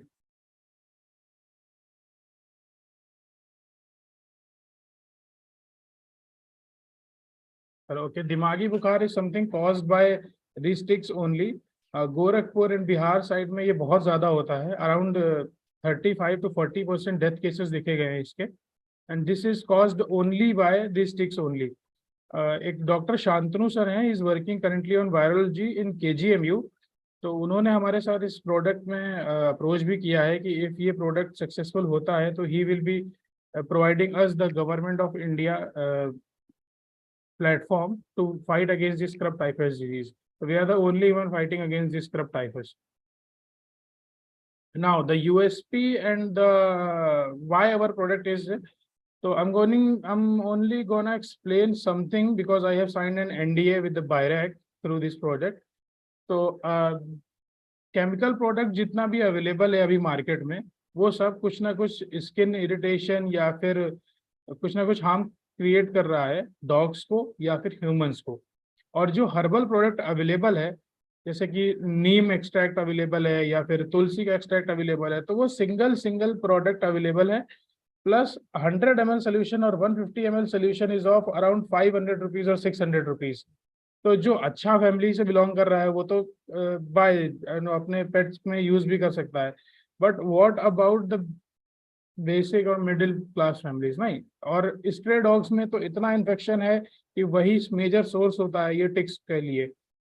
Dairy needs या cattle needs में भी बहुत ज़्यादा effect कर रहा है ये कि टिक्स है तो फिर उसका जो डेयरी प्रोडक्शन है वो रुक जाता है. बिकॉज इतना सारा डिजीज देता है, रिकेट्शिया प्रोवाइड कर देता है, ये टिक फीवर दे देता है डॉग्स में, काउज में, बफलोज में. So what we are providing is basically we are working on two things, that is quantity and pricing. Quantity is we are providing the basic, सबसे छोटा पैकेजिंग जो हमारा है वो 500 ml का है and उसकी भी कॉस्ट 120 रुपीज है, only 120 rupees. From 600 rupees to 120 rupees. You have tracked this much amount in the costing. Plus we have used 8 different plants. I'm not gonna name the plants because I have signed an NDA to BIRAC. I'm just gonna use that. I have used 8 different plants which act as acaricides and they are seen quite effective in this. So any more questions on this? Thank you. One thing is that this is not related to your product. This is what about licensing. So behind the Companies Act and others, what are the licenses you have taken for medical granted? Because I don't know anything about if a person start a product on medicals related. So what are the licenses we have to take? All these licenses and all these the market study and market में approach करने का जो भी problem है वो हमें BIRAC ही provide करेगा sir. What we are doing is we are making this product and submitting it to BIRAC, and then all the testing, the toxicology report and all those license will be provided by the BIRAC team only sir. So BIRAC team means I don't get. There is a foundation named as BIRAC that works on these innovations only. So they provide us the platform from innovation to the market. So we have submitted the innovation, we have formulated the product, now we have submitted it in the BIRAC. Now the marketing version or the way for launching these products, it will be covered by the BIRAC sir only. Okay, the BIRAC spell is BIRAC. BIRAC. I have mentioned here. This is the logo, sir, BIRAC. Okay, thank you. So this is the platform. The platform provides everything regarding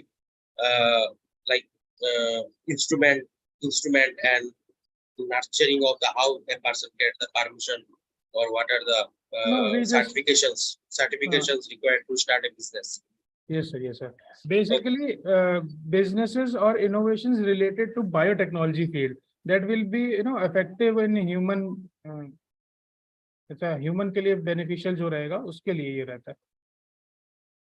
Okay, thank you. So BIRAC is government of India body or private body? Yeah, or government of India bodies. Okay, thank you. Okay. So now this is our enterprise that we have registered recently. We have, like I've said, we are working on 120 or 140 products, which we will be going to launch through this websites only. So what our main focus is that it will be a one-stop solution for all bio needs, from medicine, veterinary, or basic daily needs. Everything will be available in this only. So very soon we are going to launch our first product also. Right now we are just working on this only. Second is vanillin clothing. As I have said that we engineers were just sitting around and talking about everything. So one of my friends introduced me to a website where we can design our clothing or t-shirts or wallpapers. So I used to design wallpapers also for myself only. So then I thought that if I have to design something, why should I design for anyone else? I will use my own designing, my own company, my own clothing and everything. So then I gathered some investors only from my college also, only because teachers जैसे आपको जानते हैं तो जब आप कोई idea लेकर जाओगे तो they will definitely support you. Like मैं गौरव सर के पास कोई idea लेकर जाऊंगा, they will definitely कोई ना कोई रास्ता दिखाएंगे मुझे. तो वहां से मुझे फिर investors मिले, फिर मैंने होलसेल देखा, डिस्ट्रीब्यूटर्स देखा, सब पूरा देखा. फिर मैंने ये सोचा that why not I should make my own fabric. So we are currently working on a fabric which will be copper infused nanoparticle fabric that will not only act as antibiotic material, antimicrobial material. It will be sweat free. It will be absorbing less heat. It will give you a fresh apparel, fresh look in summers also. So this is something I have designed. Like these are the workers in my college. जो सफाई करते हैं तभी से मैंने यहाँ पर लिखा है कि साफ कर दूंगा. And we have just donated these t-shirts, like hundreds of t-shirts we have donated to these workers. Until now we have completed around 3,000 orders, and right now I have completely pending 1,500 orders because all my friends and all my teammates have gone for their jobs. So let's see where we will go. This is my team. This is the launching photo of my clothing line. So what is the basic price of your t-shirt? Usually I have seen that if a person buy a t-shirt from IIT Madras, 600, ISI, 200. Yeah, 200, only 200. Okay. Yeah, just I have seen that it is designed by engineers for engineers, and I know as a student we cannot afford all these things. 800 rupees की t-shirts and उसमें कुछ भी नहीं रहता, सिर्फ basic designing चाहिए. तो इसीलिए I have used the most affordable prices anyone can have. I believe कुछ तो orders मुझे यहाँ से मिल जाएंगे अब. Yeah, hopefully. So actually I am in one of the institutes, so I will talk to the management. As you told that only 200 per piece. If they are ready to take big lots, definitely I will connect you over LinkedIn. So at the end of the session, I will ask you if you have any LinkedIn ID, then please provide the link. Okay, thank you. This is some designs which I have created on my own only. This is a boy who was shouting that paper should be online mode, and I have not studied, so I have given his slogan that paper online hoga. And this is some stuff for Harry Potter nerds. And these were the two girls that I have asked. तो ये college ही नहीं आता था, इसलिए Monday से college आएगा, इसलिए लिखा हुआ है. And this is the sitting position of himself. And this is my live sample of t-shirts. It is not only dry fit material पे रहेगा ये, antibacterial अभी भी है, antimicrobial भी है, sweat free है. And जैसे हमारा भी copper infused fabric ready हो जाएगा, तो हम लोग उसको भी launch करेंगे. So till now, this is all.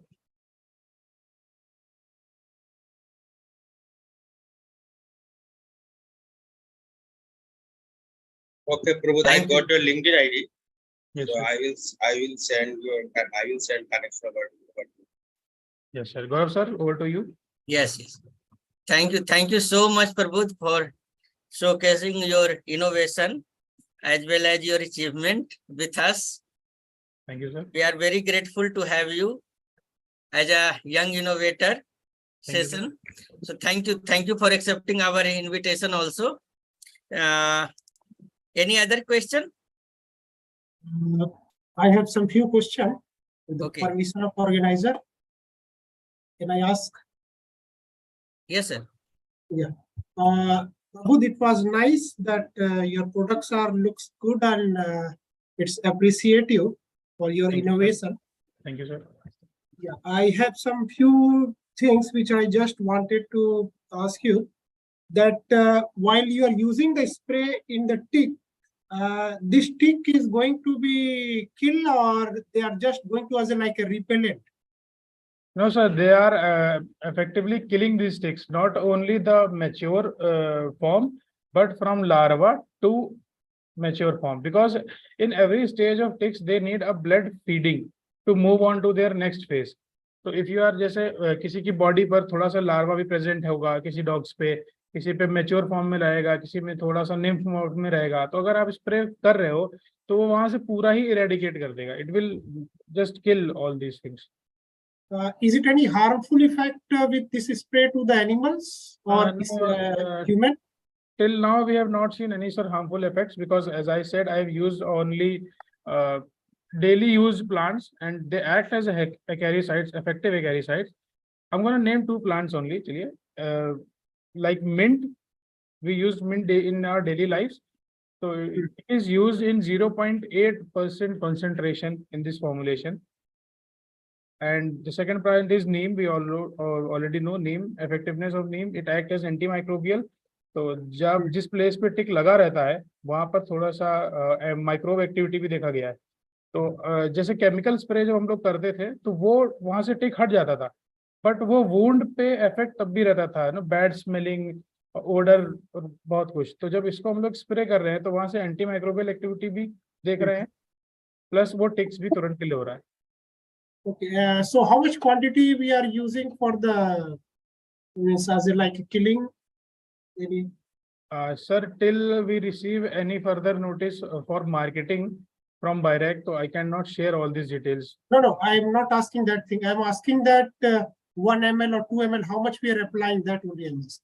If it is, if you are, it is not allowed to the share, please do not need to give the answer also. There is no problem. I do not want to enter in that case. I will just give you a hint that there is, so it is a spray bottle. So half of the like spray push, it will be effective only, sir. Okay, means that is just a 0.5 ml.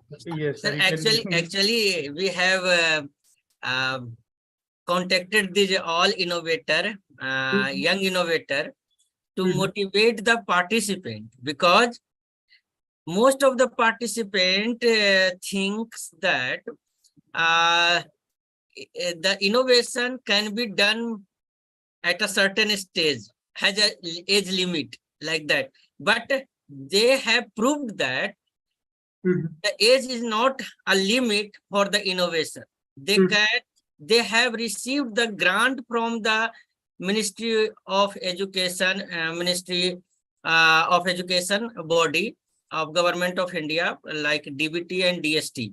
So there is, and this session will also spread the awareness among the participants that there is various type of opportunity is available from the Government of India to support the innovation for the grassroots, for the grassroots innovator, for the school going student, like that. So that's why we have placed this session. So that's good. Actually, yes. So sir, I would like to share one small something. Yes. The blunder I have created while presenting my anti-tick spray. You are seeing here that it is written as anti-tick spray. So Yes. we were under so much pressure when we were presenting this to the team of BIRAC that I have missed this anti here. So it was only showing that organic tick spray. So thank God that they have not seen that much, because the interaction was so much like knowledgeable, उनकी team से इतना ज्यादा क्वेश्चनिंग्स हो रहा था, हम लोग इतना ज्यादा अटैच कर गए थे उस सबसे, तो मैं इतना ज्यादा प्रेशर में भी सर हम लोग गए, और we were the only one from UP, because बाकी सब लोग जो थे वो एमपी और इन सबसे पूरा आए हुए थे, and from a tier 2 college, I will say this from Bansal institute sir, तो we have ranked all India 1 in this BIRAC fellowship program. Great, Prabudh. Actually, we have also sent our 3 students team from the Galgotia University has also selected, get shortlisted for the E-YUVA, but they have not defended properly. They have not received the fund, and you have did a tremendous job. You have ranked as a top in the E-YUVA, very competitive. This is very competitive type of grant and funding opportunity from the government of India. So you have secured your first position. You have defended your presentation very well. That's why we are appreciating you. Thank you, sir. Shall I continue, sir? Excuse me for a minute. I have some few questions. Shall I continue or? Okay. Actually, sir, these all are in the developing stage. No. It's not, actually, it was just for knowledge purpose. I'm not asking okay. directly for opening some confidential thing. I'm not for that. Okay, Just sir. for Okay. some entrepreneurship type of the question only. Like it has been already approved. So is it BIRAC having some share of the profit also used to go generally, no, or how is it actually? No, sir, it will be on all us only. BIRAC only provides us the medium, sir, to launch our innovation as a market product. Okay. And you were saying regarding one of the website for design. Yeah. So what is the name of the website? If you I currently E-YUVA fellowship, sir. DBT, no, BIRAC. not the BIRAC. Sir is asking for the website in which they provide some for their designing. Sir, I'm currently not reminded. I'm ध्यान नहीं आ रहा मुझे, तो मैं देखकर आपको sir जरूर बता दूंगा कभी. ठीक है सर. और related with your antimicrobial fabric, yes sir, that having any specific effect in the body also? No, I think. नहीं सर, बॉडी पे तो ऐसा कोई असर नहीं है, बट ये जैसे नॉर्मल फैब्रिक, जैसे हम व्हाइट कलर का भी फैब्रिक अगर गर्मी में पहने 100% कॉटन भी, तब भी सर वो हीट करता है, चाहे हल्का ही करे लेकिन वो हीट करता है कॉटन भी. तो जो कॉपर इन्फ्यूज पार्टिकल्स होता है वो नॉर्मली सर नॉर्मल फैब्रिक से ठंडा ही रहेगा. तो वो देखा गया है कि गर्मियों में जहाँ बाकी कॉटन या बाकी फैब्रिक बहुत ज्यादा हीट करता है, कॉपर इन्फ्यूज पार्टिकल जो होगा सर वो उससे कम ही रहेगा. तो copper infused nanoparticle fabric. So basically what we are doing here is we are applying a coating of copper infused nanoparticles on the fabric, the dry fit fabric. Okay.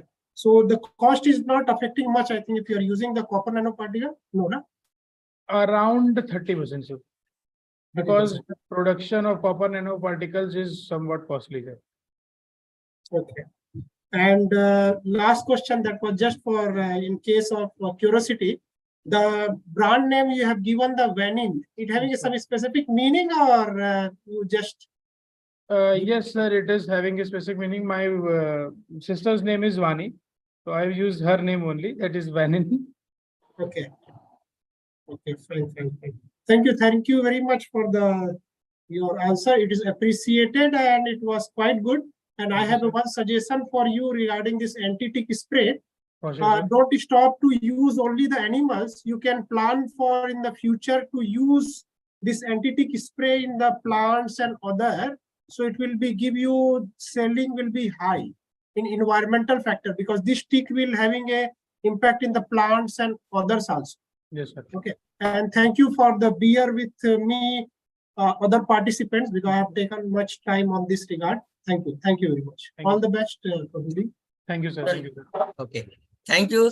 I am inviting Dr. Sumedha Mukherjee, ma'am. Sumedha, ma'am, are you there? Sir, should I start sharing now? Okay. So kindly facilitate the young innovator with e-memento. Thank you, sir, for the opportunity. It was great listening to you, Prabudh. It was really good to know that you were ranked #1 in the BIRAC program. So kindly accept the e-memento from our side and keep up the good work and keep inspiring the younger generation to come up with more brilliant products. It was really nice hearing your talk. Thank you, ma'am. Thank you, ma'am. Thank you all the members. Thank you, Gaurav sir, for this opportunity. Thank you, dear. Thank you. The next speaker will be the Danish. Danish, are you here?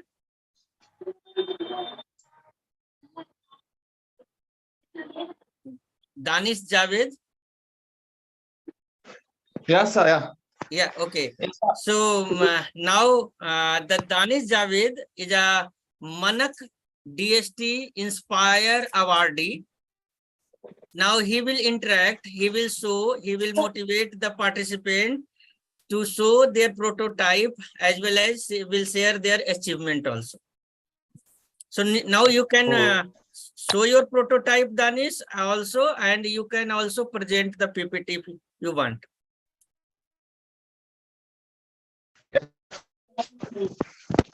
So my name is Danish Javid from Jammu and Kashmir. My project title is Construction of Two-Way Gas Stove. मेरा जो project का title है वो है construction of two way gas stove. वो काम कैसे करता है सर? एक्चुअली जो हिली एरियाज के लोग हैं वहां पे क्या होता था, वहां पे जब हम चूल्हा लाते थे उसमें हमें ऊपर से 2 कंपार्टमेंट्स मिलते थे सर। उसमें हमें हायर टेम्परेचर मिलता था। इसमें मैंने सर क्या किया है, इसमें मैंने डिफरेंट कंपार्टमेंट्स बनाए हैं। ये डिफरेंट हीट ऑब्जर्व करेगी हर एक कंपार्टमेंट में सर। जैसे कि सर ये 2 कंपार्टमेंट्स हैं, ये सर मैंने इसमें मेन कंपार्टमेंट्स बनाए हैं। इसमें हाई टेम्परेचर हीट करेगी। जैसे कि हमें किसी चीज को ज्यादा टेम्परेचर की जरूरत पड़ेगी, वो हम इन 2 हिस्सों पर तैयार कर सकते हैं, लाइक दाल, मीट वगैरह सर। और जो ये साइड के कंपार्टमेंट्स है सर, इन पर हम वो चीजें तैयार कर सकेंगे सर जिनको हमें ज्यादा टेम्परेचर की जरूरत नहीं है। लाइक राइस सर, उसको हमें ज्यादा टेम्परेचर की जरूरत ही नहीं पड़ती है सर। इसमें मैंने सर और एक कंपार्टमेंट बनाया। ये वाला कंपार्टमेंट जो है सर, मैंने इसमें बैकिंग कंपार्टमेंट बनाया है सर, ओवन के लिए सर। इसमें ओवन के लिए कोई भी चीज रख सकते हैं सर। Smokeless compartment.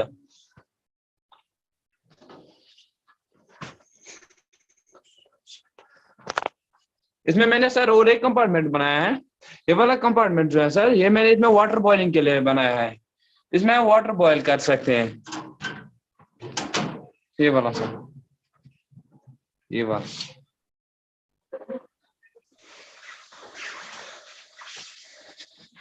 और इससे क्या होता है सर, इस चूल्हे से ये भी होता है, जो जैसे कि हिली एरियाज के लोग हैं, रेस्टोरेंट्स वाले, वो क्या करते थे सर, वो जो चूल्हा लाते थे, एक तो वो वेस्ट फ्यूल करते थे और ऊपर से वेस्ट टाइम भी करते थे। मैंने क्या किया है, मैंने इसमें डिफरेंट कंपार्टमेंट्स बनाए हैं। ये एक तो हमारा फ्यूल भी बचाता है और ऊपर से क्या हमारा टाइम भी बचाता है। ट्रॉली सिस्टम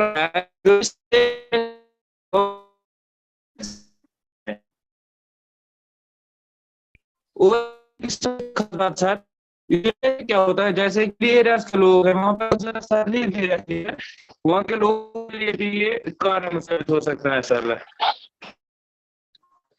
और क्या होता था सर, जैसे कि हमारा एनवायरनमेंट वो पोल्यूट होता था। मैंने इसमें ये किया है सर, हमारे एनवायरनमेंट को भी पोल्यूट होने से बचाएगा। जैसे कि सर हिली एरियाज के लोग ये सब काम अलग अलग सेपरेटली करते थे, उसके हमारा एनवायरनमेंट बहुत ज्यादा पोल्यूट होता था। मैंने कंपार्टमेंट्स बनाए, ये हमारे एनवायरनमेंट को पोल्यूट होने से बचाएगा। और इसमें मैं ये भी अभी मॉडिफिकेशन कर रहा हूँ, मैं इसमें सोलर प्लेट्स का इस्तेमाल सर कर रहा हूँ।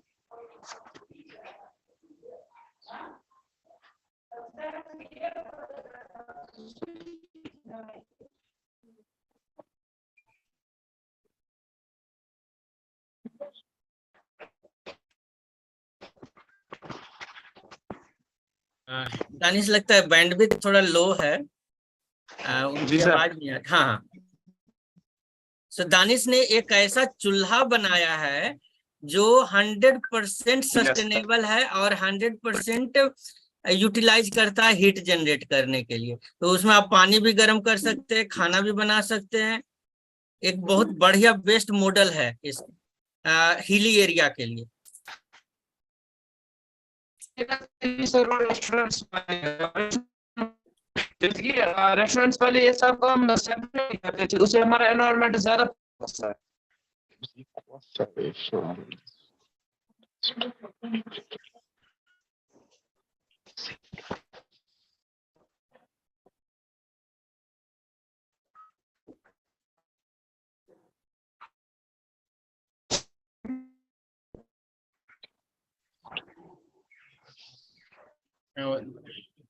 बैंडविड्थ थोड़ा लगता है कमजोर है दानिश के यहाँ नेटवर्क का। आप एक्सप्लेन कर दो दानिश, ऐसे ही वीडियो को आप ऑफ कर सकते हो क्योंकि आपकी आवाज भी नहीं आ रही है।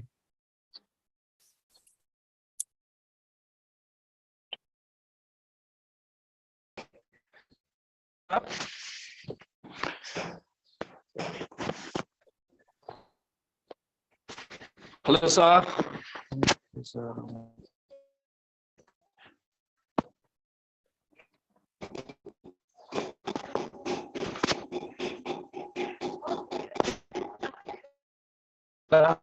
हाँ दानिश, आपकी आवाज नहीं आ रही है। यहाँ पे थोड़ा नेटवर्क का इश्यू है सर। हाँ हाँ हाँ, ये इसलिए तो आप हाँ, वीडियो इसलिए। ऑफ कर दीजिए, वो वीडियो को स्विच ऑफ कर दीजिए। सर वीडियो मैंने ऑफ की।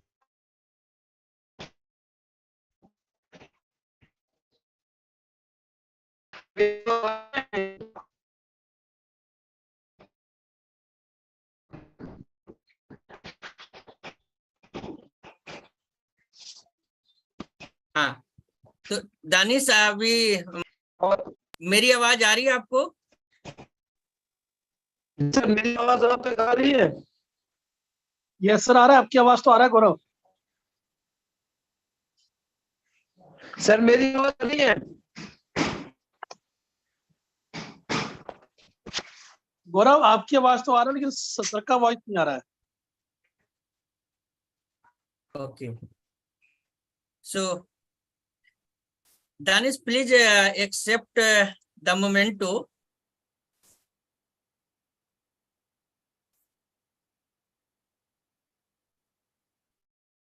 This is for you, a guest of honor from the Galgotia University.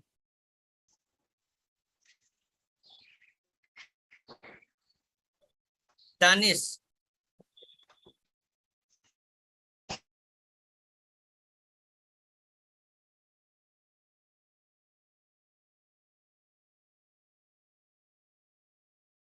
So let's move ahead. We have another speaker, Naitik Shrivastav. Naitik, are you here? Yes, sir. Okay. So Naitik is also a DST MANAK awardee. He has also developed a very beautiful innovative project. He will share their innovation with us. Naitik, over to you.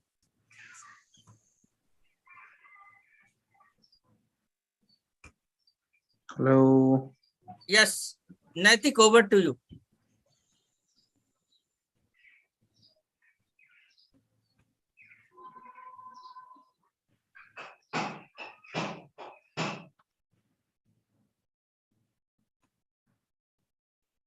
Hello. Yes, sir.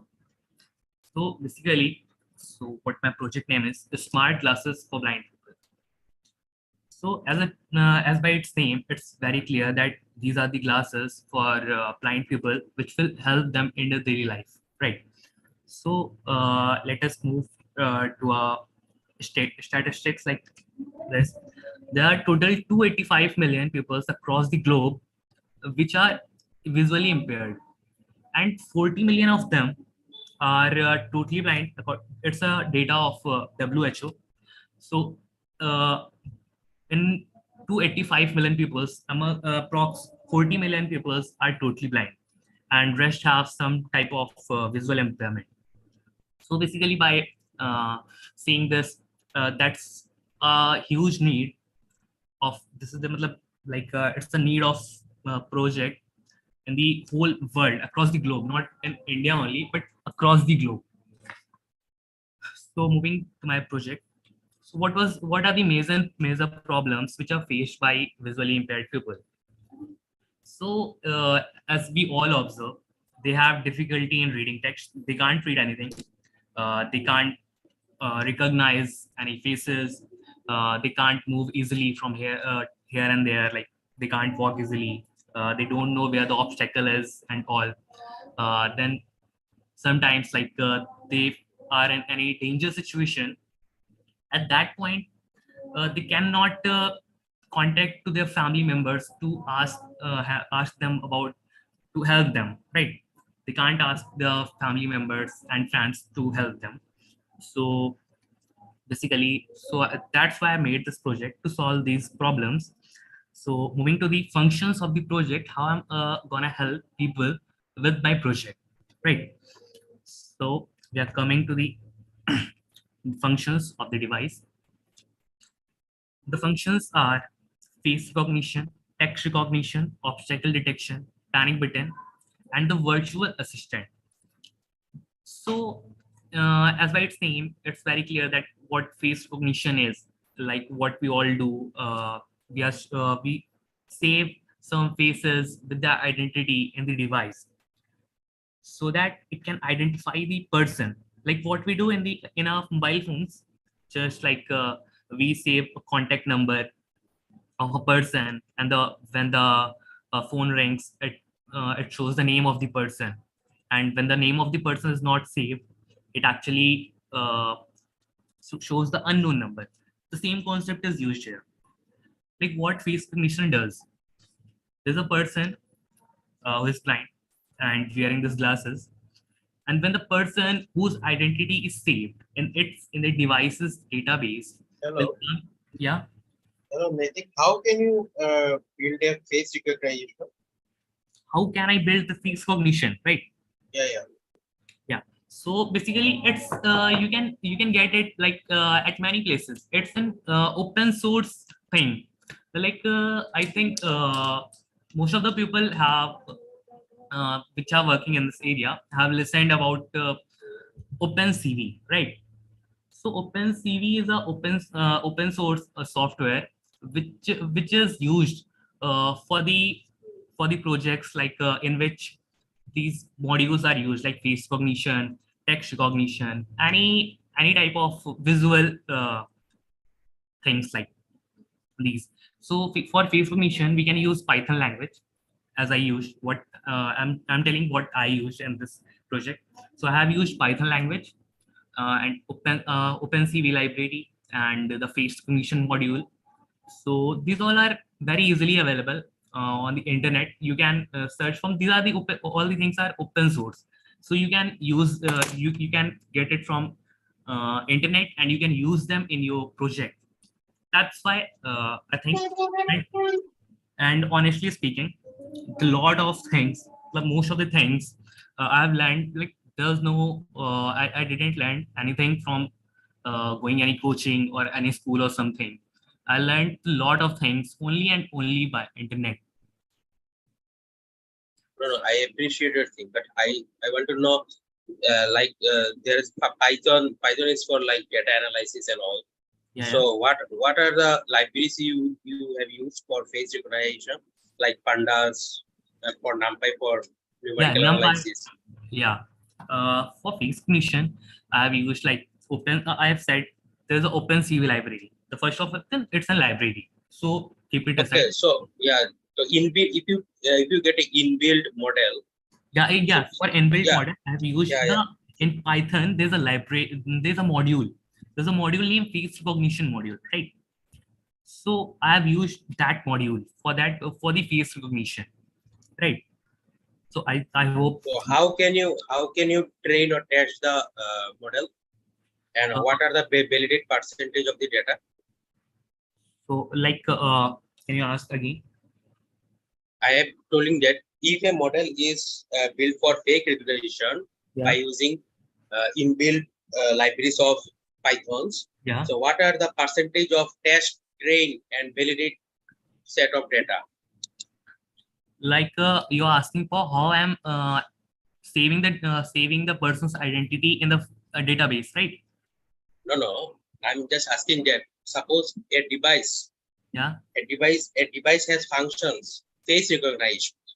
So initially you have to give a data set to build the model. Yeah.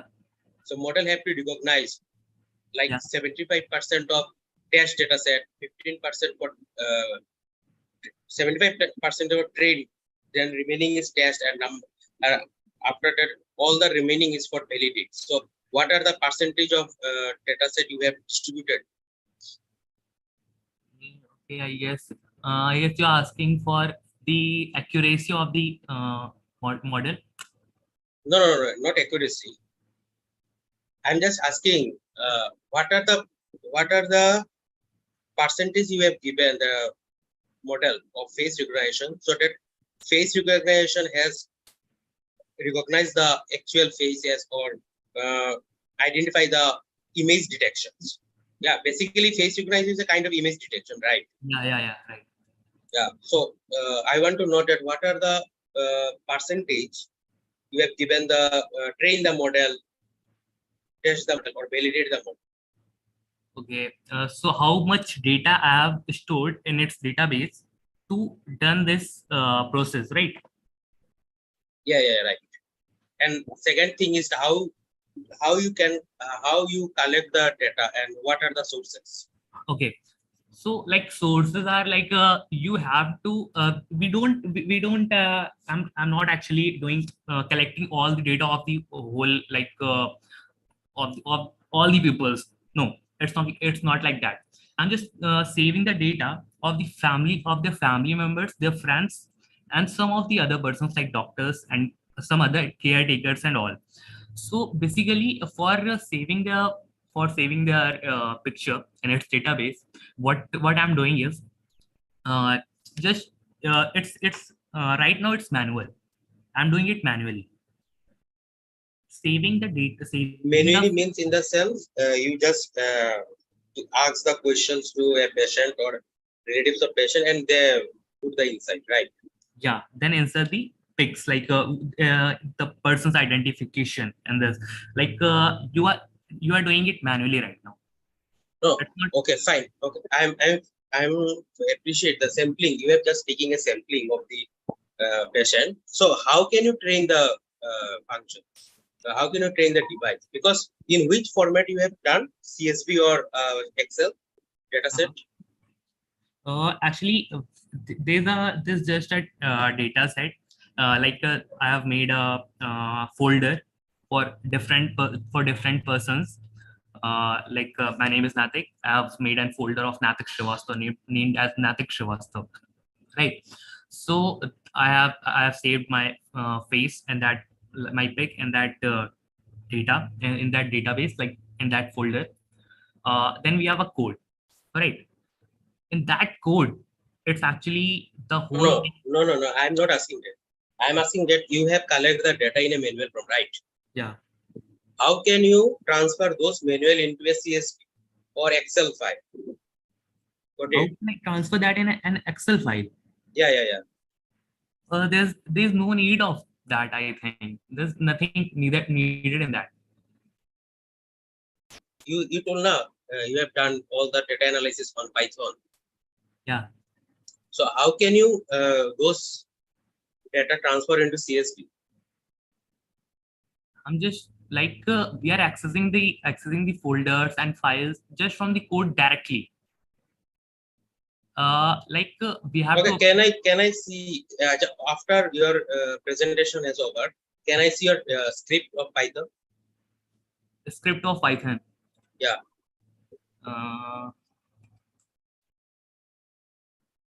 Okay. Not sure about it, but yeah. And that. yes. Naitik, you can show your model also. If you you can on your camera, you can show the model. And also, I want to know what are the model logistic regression, linear regression. What are the models are used, and what are the accuracies? And even I want to know what are the web trained now. So I also want to know test, training, and validate percentage of the data. Actually, I'm not getting your point. Actually, Arindam sir, you are actually thinking that he is in class 10 and you can, Oh, he's class 10, right? and how you can Oh, sorry. So Naitik is in class 10. yes sir. Yeah. Oh, so no need, brother. You are too small, and you are doing this kind of work. It is very recognizable and appreciable. So okay, I will. We are If you, expecting like BTech student like that. So our PhD student. So he is in class 10, sir. He is very young in age.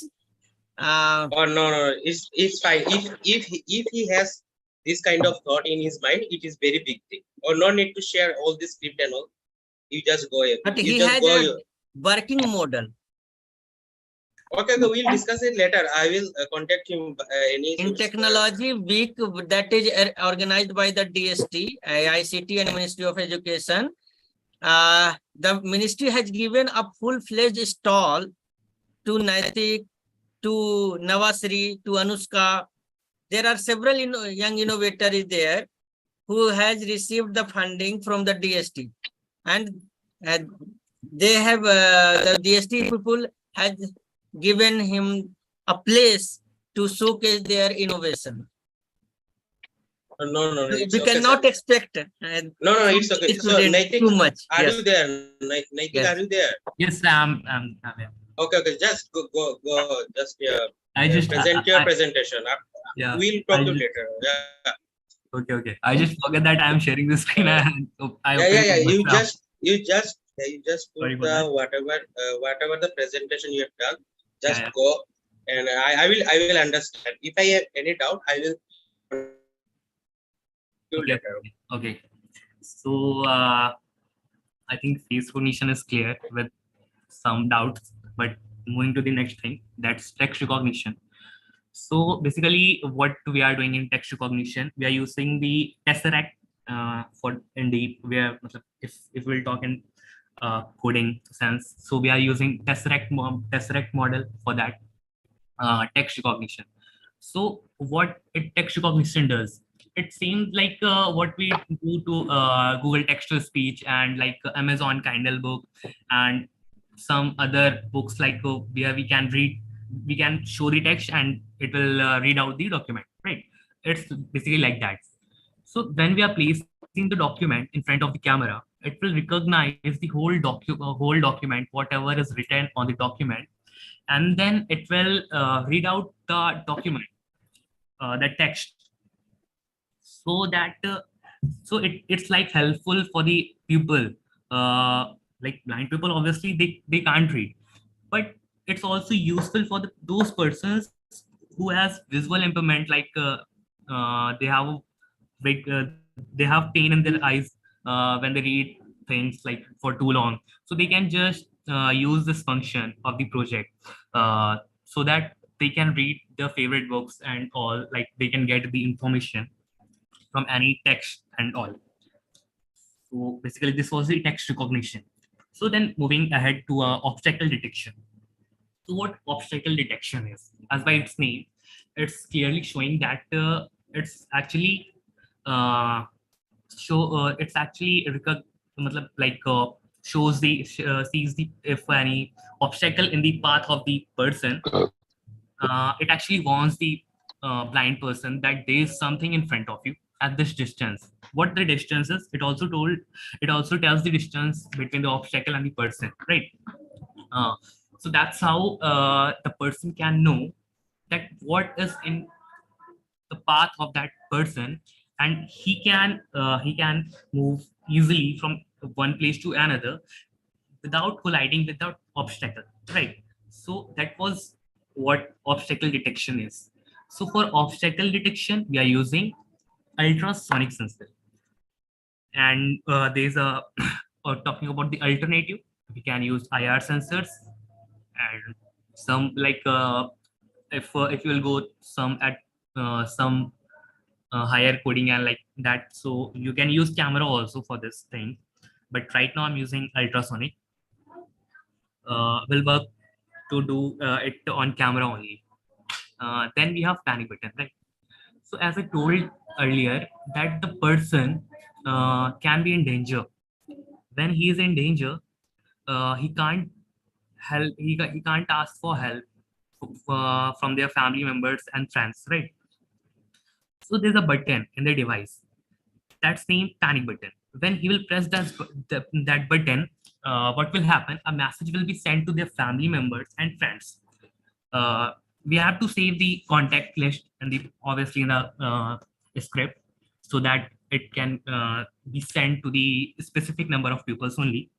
So it will send the message to the person, to their family members and the friends, and they will be they can access the family members and their friends can access the location through GPS. We have used GPS in the device only also, so that they can reach out to them and they can help them as soon as possible. So that was panic button. Then moving to virtual assistant. So all was obstacle detection, face detection, text recognition. This all can be classified into virtual assistant. But there's one more thing I've added. It also does the things like Google Assistant does. Like you need answer of any question, you can ask to this device, and it will answer you the question. So these are the things of the project. I hope it's clear. If anyone has any question, you can share it. No issues. Danish, Naitik, can you show your prototype? Right if now, possible, if possible. So, no, right now I can't show that like in live, but I have added some pictures here. Okay, okay. So actually your PPT is not moving. Yeah, no, now it is moving. I didn't move. I was explaining the actually points, so I didn't move the PPT. So this is my device. You didn't talk about. Yeah, sorry. Yeah. This is the camera, the ultrasonic sensor, the ultrasonic sensor, and moving to the main device, that's Raspberry Pi here, right? And you look at this, the Raspberry Pi, the ultrasonic sensor, the camera, these all things are in this device. Just three things actually, and it has the buttons on the left side, as you can see here at this place. I hope you can see that at this place. There are some buttons which are used to activate different functions, right? So this was all about the device. Any questions you can ask actually. There's nothing like a 10th student, but you can ask. Okay, as Danish permits, Naitik has permits. Hello, so I have a you question. Yes, Yeah? yes, sir. Yes, sir. Hello, Welcome, sir. Yes, sir. I am Dr. Shankar Mukherjee. Yeah, hello, sir. I have a question to Naitik. Yes, sir. Hello, Naitik, do you know the lean Canva test? What? Hello? No, he can't, Canvas sir. test. Hello, Canvas test. Canvas test. Canvas test, right? Canva, CANVA or Canvas test, yeah. Yeah. Actually, I don't know about that. What's that? But I will like to know about. Okay. By you. It is it's part of, there are two parts. One is design thinking and one is critical thinking. Yeah. So in this two part of innovation or entrepreneurship, so because my experience that I have seen many entrepreneurs, they have come up with a great idea like this is. Hello, sir.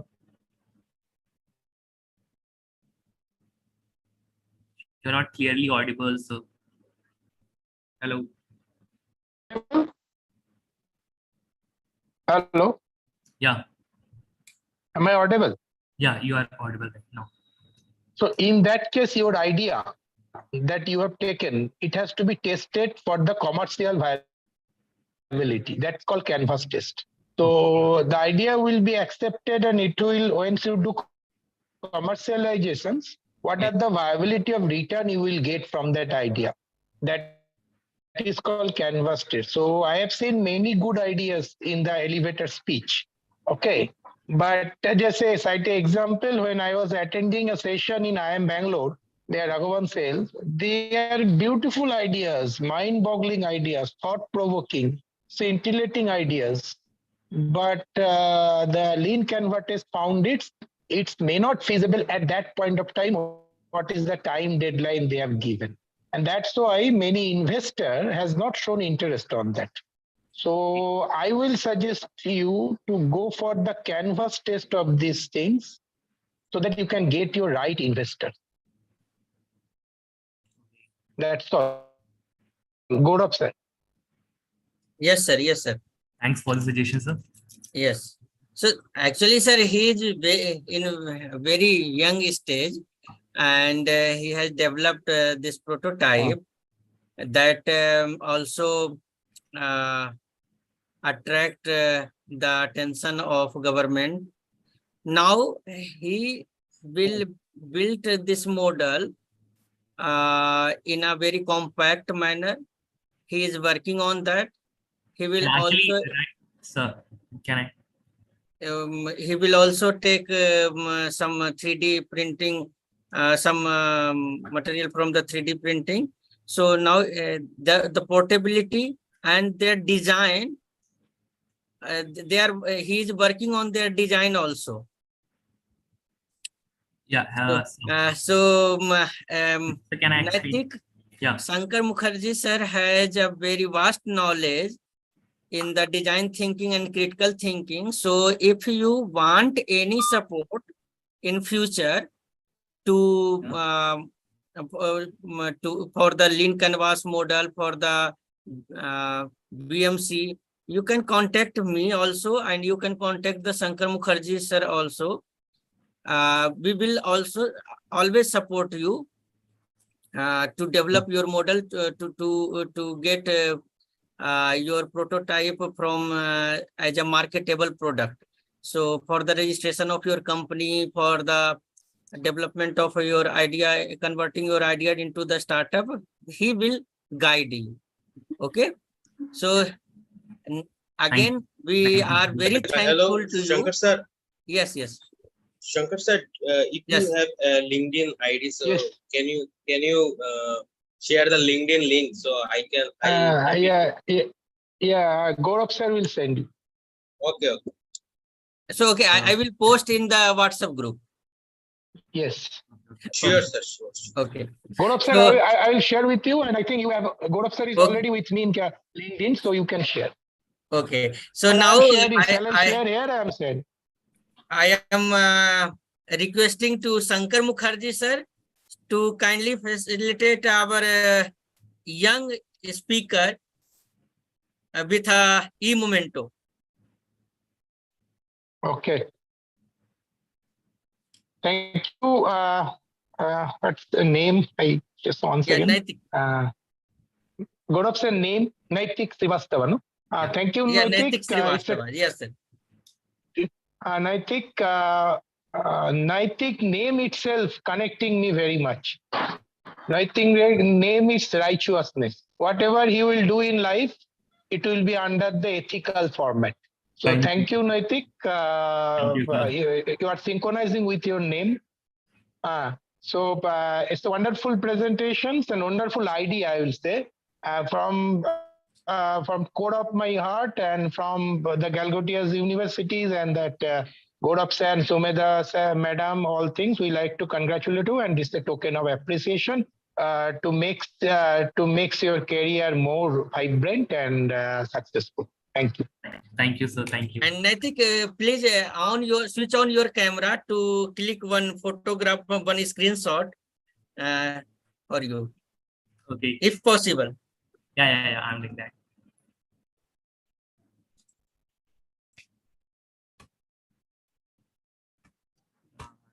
don't know why it's not. Okay. I'm trying to do that. But If you are facing any difficulty, leave it. Gaurav sir, I wanted to say a few words to Naitik. Yes, you can.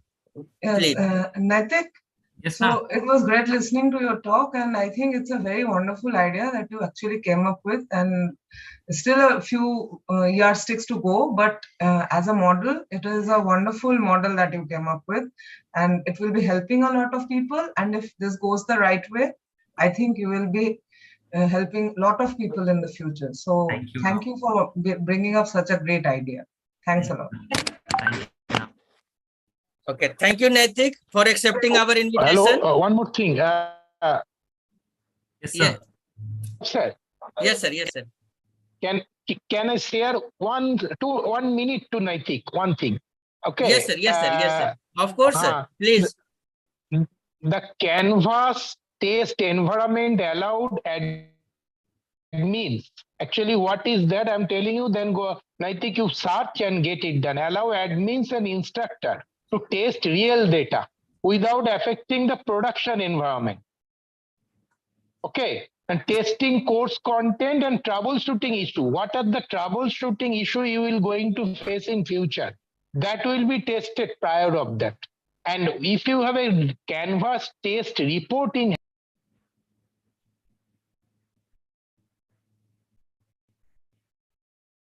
hand, and then a chance of getting this thing in the limelight will be much more. So I suggest you go into deep research of Canvas test. Sir, Thank you. Thank you, Gaurav sir, for giving me this opportunity. Thank you, sir. Thank you, sir. Thank you, Sir, sir. Shankar sir, thank you, Naitik, Thank you, sir. for joining us and sharing your innovation. Thank you. Sir. So, Shankar sir, I need your support to instruct the participant about their homework. Yeah. So, on 11th to 12th July, the Yes. participant is supposed to do the market survey as well as data collection, online data collection for the identification, for the identified business opportunity. So I have reminded the participant several times that they have to identify one problem on which they will do the market survey, they will collect the data, and we have also scheduled the lecture for how to collect the preliminary project report, how to find out your pre-feasibility of the project, and today Ashutosh sir learn the participant about the conducting market survey, the questionnaire preparation. That's why in the next day, the day 6th and 7th, that is 11th and 12th July, we will not come online. It will be the homework for the participant that they will do the market survey and they will prepare a brief report, and we will evaluate and analyze that report. So kindly, sir, guide the participant about that. Shall I do now? Yes, sir. Yes, sir. Yes, sir. So I am just sharing the screen like that, this one. Okay. So here, the Priyanka Gupta ma'am will take one session on 10th of July for the how to find pre-feasibility of project and preliminary project report. And Ashutosh sir already taken today, discussed in the today lecture for the market survey and questionnaire preparation. So now you should please elaborate the participant, please guide the participant to do their best. And because you are the reviewer for the project report, so you just guide them. Sir, on 10th of July, actually, sir, class is shifted, right? The topic is shifted. Naitik, this is not for you. Oh, so I can leave. Okay. Yes, you can leave. Okay, sir. Hello, Yes. Yes. sir. I want to know that is this topic is shifted from 8 July to 10 July? What, sir? Please pardon. Because yeah, so actually thing is that on 10th of July, briefing the market survey questionnaire preparation will be done, right? No. Today has covered, no? Yeah. That- So This lecture is covered today. yeah. So how to find out pre-feasibility of project? Is Yes, this? it will be covered on 10th. Yeah. I'm just asking that, sir. It is just Yes. switched from 8 to 10, right? This covered is switched from 8 to 10. Yes, 8 to 10 means? No. The topic is topic will held on 8, but unfortunately due to any reasons, it will held on 10th of July, right? Yes. That is, I have discussed it in the yesterday also, no? That Oh, okay. one lecture has been swapped Oh, yeah. This. from Okay. Priyanka Gupta ma'am to Ashutosh Pandey sir. Okay. Okay. So over to you, Shankar sir. To all the participants, the questions is now as per Gaurav sir's what has told statement that you need to find out a problem area and you need to come out with a statement of what you are going to solve it with your model or with your incubation. Am I right, Gaurav sir? Yes, sir. Yes, sir. And they can made a project on the PPT also. They will present because on 13th of the July, the whole dev session has been scheduled for the feedback, discussion on market survey and evaluation of their preliminary project report, as well as there is the interaction with the technical expert for finalizing their project. So if they have any idea to develop into the startup, because this technology-based entrepreneurship development program has the aim to translate the idea to the startup. So they will work on their ideas. Okay. Yes, their problem. So it is required So that the with... participant will submit the PPT presentation. I will circulate one Google form to collect their PPT and we will evaluate also. Okay. Yes. So Sir. I will, in connections with your same statement, I just taking it to further with the participant that how to do it. Yes. Sir. How to do it means first you need to come up with the idea.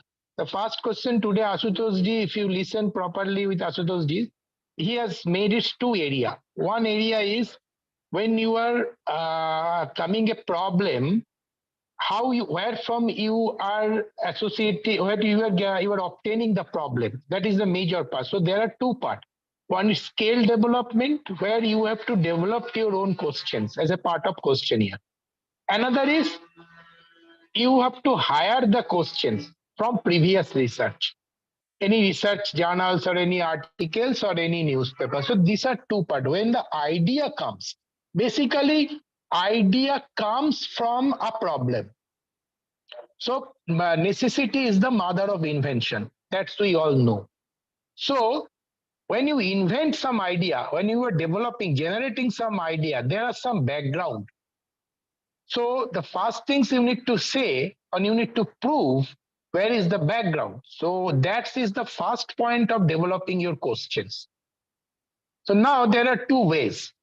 One way is you can read many case-based research. You can get some idea and then you can develop the questions.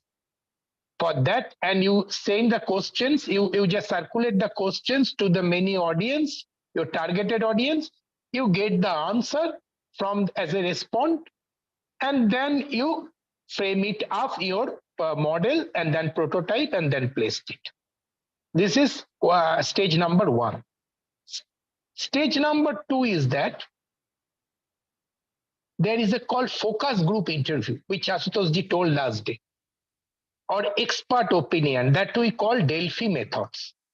So in focus group interview, it's like a cricket match is going on between two teams, and there is a third umpire sitting on the back. So what is discussion going on in between? Communication is going on between the group. They are capturing the third umpire, and you as a third umpire captured the information about a certain issue, about a certain area. And then you make your questions, and then you come up with your idea to solve that problem. Any idea, just understand very clearly, startups, innovation, entrepreneurship. What is startup? It's nothing but a redefined of old thoughts into a new pack, in a new mode. That says old wine in a new bottle. That is the same thing. The problem was existed, but it was solved in a traditional method is early. I'm telling you an example like Uber, Ola. These are called car aggregator. Aggregator means enhancement. So how this idea came? In earlier days, there was a cab also. Okay, from 1970, 1950, 1960, Mumbai, Calcutta, Delhi, there.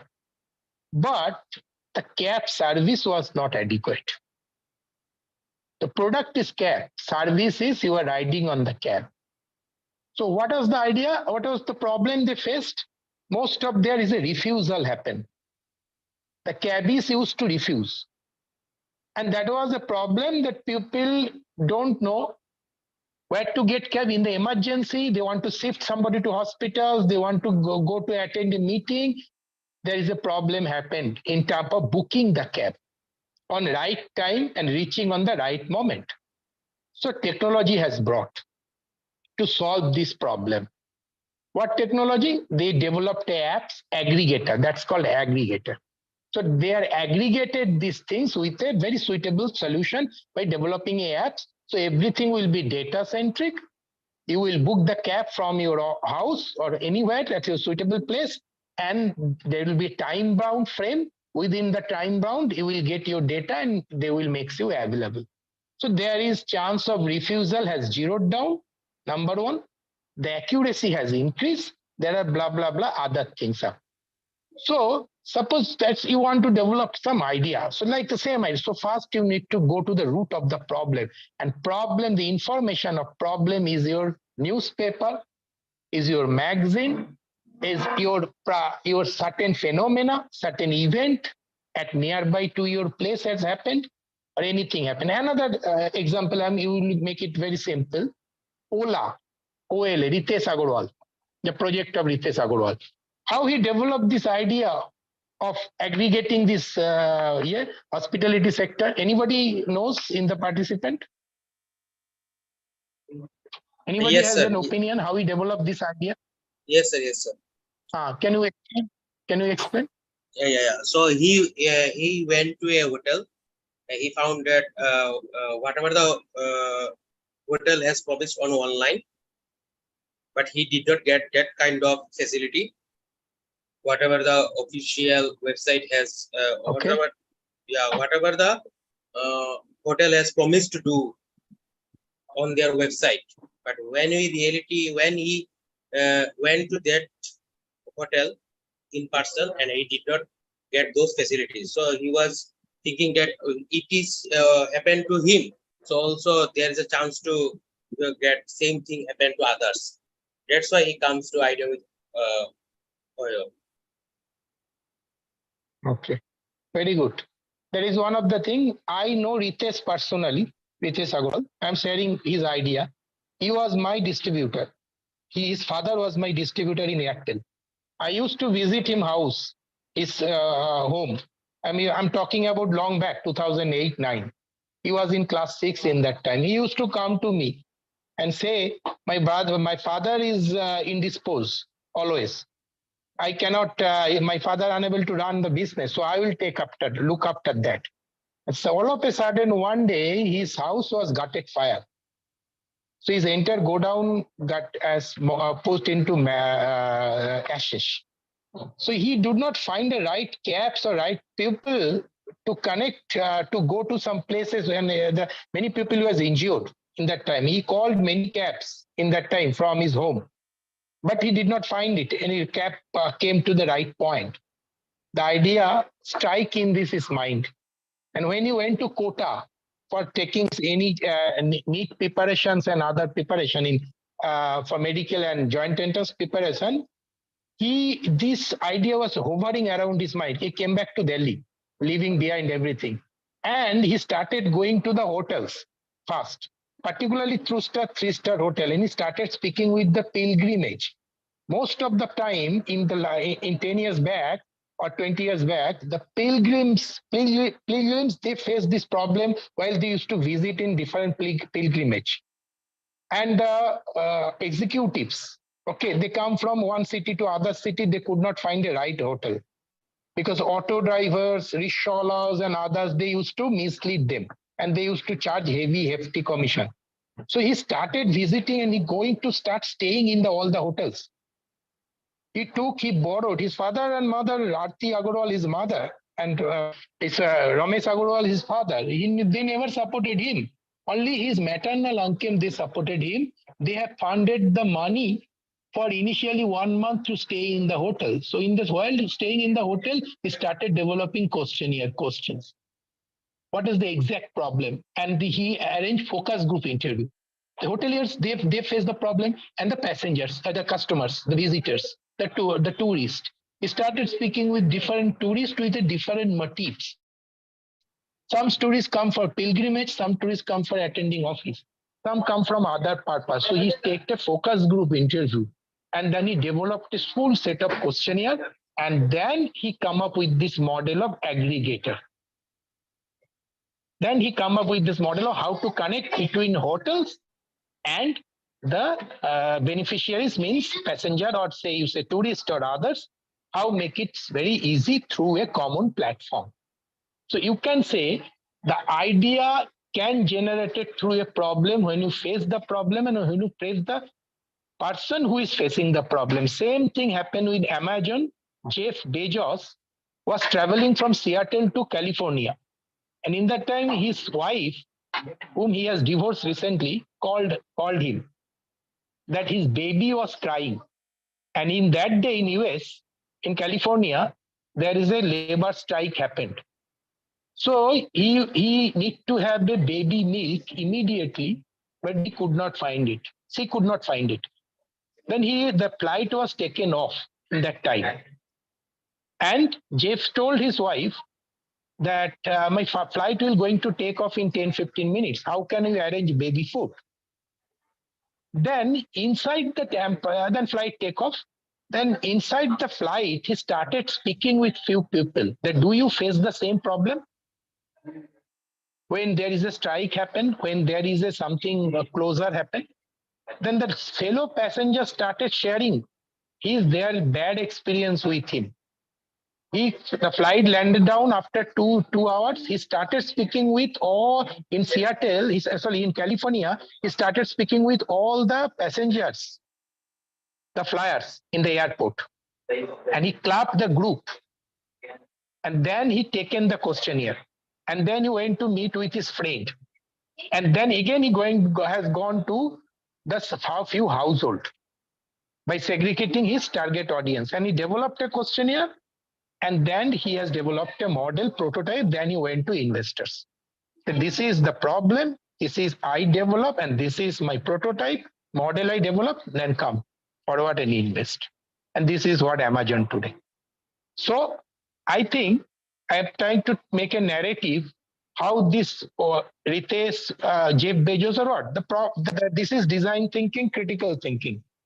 You have an idea, but that idea has to be backed up with feasibility.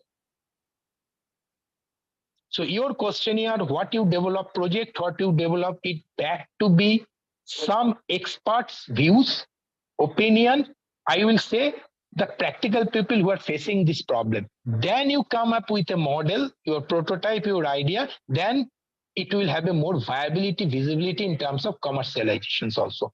Then your investor will come forward and they will want to pay. There are many good ideas fail in between only because of there is a lack of research happen on the backdrop. And what I am talking, speaking with the people or collecting information for the troubleshooters and for the real life victims, that is nothing but a process of developing your questions.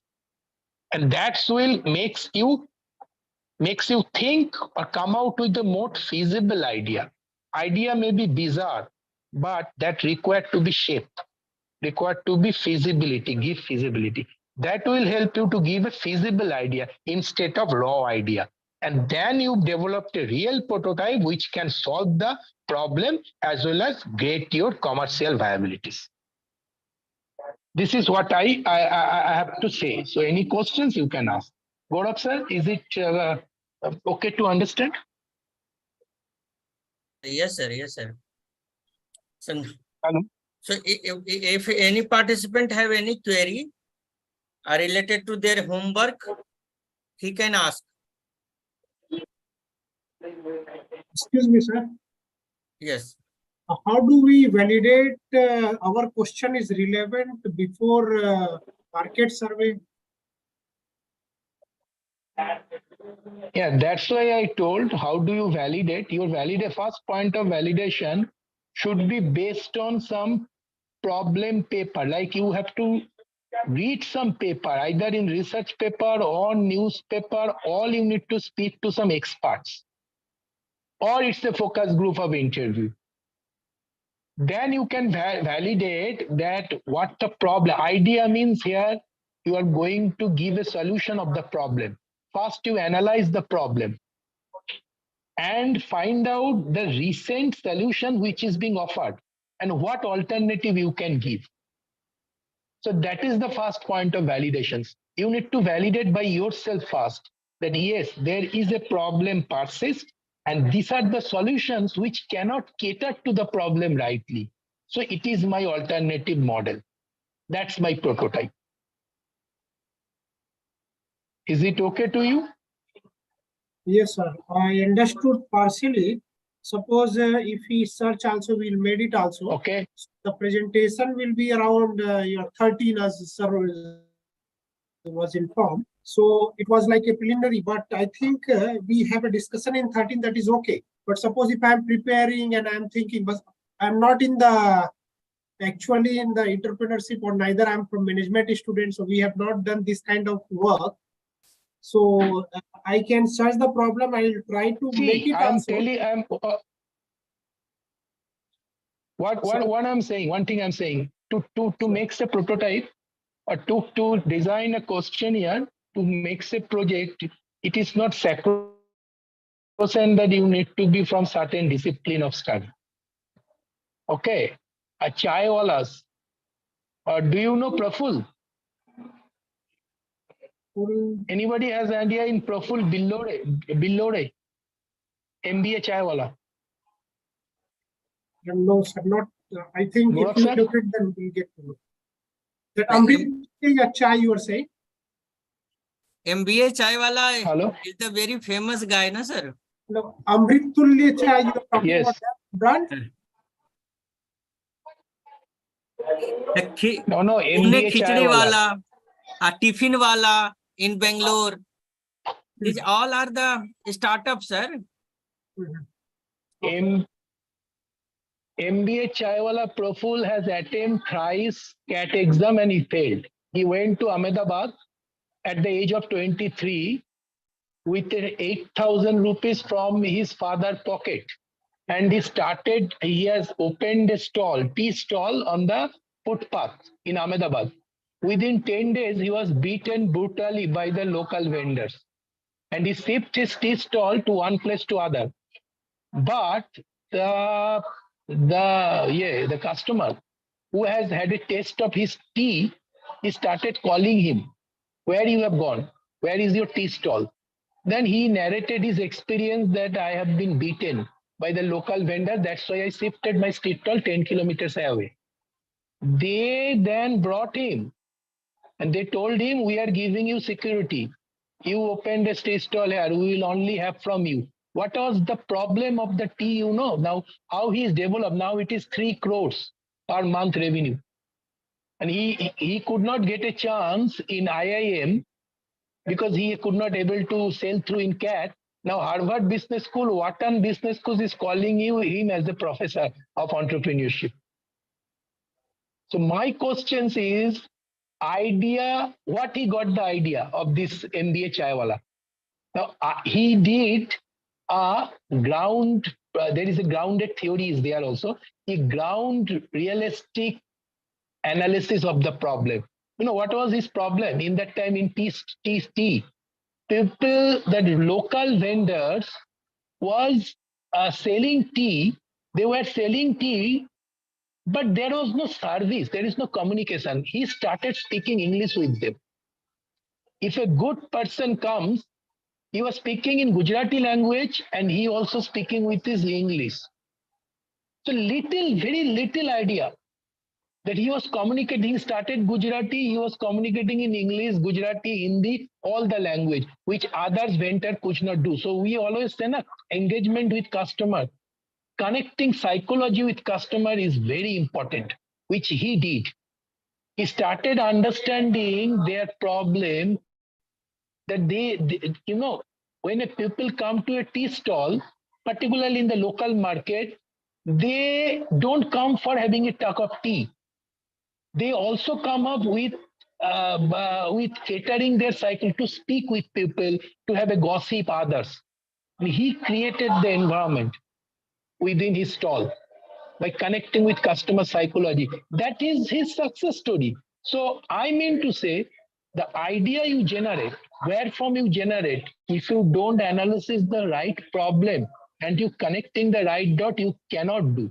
So whatever project you do, whatever idea you come for, take up, it has to have, first point is you need to analyze the problem of this area. Where from you get, there are different secondary source, research paper, newspaper, magazine. These are the one kind of source. Another kind of source is speaking to people. Suppose a new idea comes to you. First thing you need to select which area you want to go. If you say, no, I want to take a startup of, like this startup I am saying, what is the name, sir? This Shrivastav, who has presented recently? Neeraj Shrivastav. Neeraj Shrivastav, Young India, correct? Okay. What was his idea? No, you are Naitik talking about Shrivastav, this one, sir. Prabudh Shrivastav, that is. Hello? Hello sir, for नैतिक Srivastava, What was his idea? नैतिक Srivastava sir ने एक उसने हाँ, he has developed one eye glass for the blind person that will listen, that will take the input from the various sensor and give the output to their ears. Okay. तो जैसे मान लिया सामने object है, तो वो बताएगा कि सामने कोई ऑब्जेक्ट है. So you have to take that their prototype also attached with, enabled with the GPS. So any blind person can navigate their self for the market also. They can also recognize the obstacle in the pathway. They can also read the book by the image processing. They can also recognize their colleagues and family member. So these all themes has been integrated in the Naitiks project. Okay, very good. So this innovative idea, where from he has taken? Somehow he faced this thing in his personal life or in his family, name maybe. So he has spoken to the person who is being facing, the blind people, what problem they are facing. Okay, or in the time of navigations on the road or wherever maybe. So that creates a solution by integrating different things from the spec. They will wear a spec that will give this simulation to the ears and it will direct him. It will create a good navigation.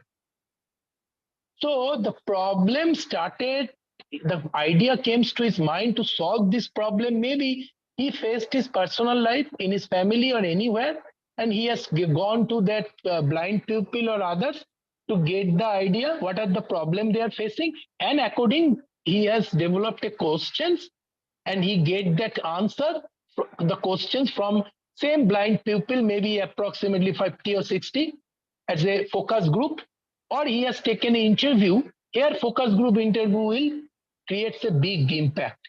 If you can make arrangement of 30 people or 20 people in a place, all are blind people, they will share their problems. They will share their difficulties.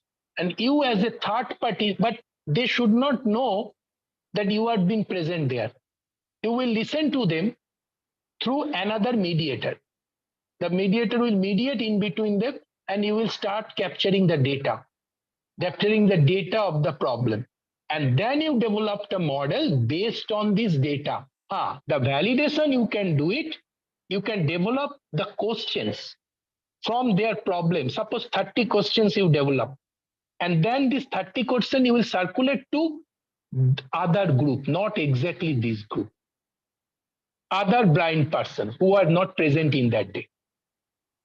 Then you validate their problem are associating with the other groups, other blind people problem or not. So you can get validation, confirmation, yes, the problems are same for all blind people. And then you start developing a solutions under a prototype or model. This is called a focus group or grounded theory approach. This can be one approach. Another approach, I say, you go to many blind schools. Also, you can speak to them, or you can read many research paper, you can read many newses about the problem they are facing on from online survey, online data, that what is the problem of the blind peoples and exactly how to solve it. And then you compile these two. You find there is a similarity of certain problems which have been faced by all. Then come up with your solution with a prototype. Okay, thank you so much, sir. Am Sir, I clear to all of you? Godavari ma'am want to ask something. Yes. Yeah. Yeah.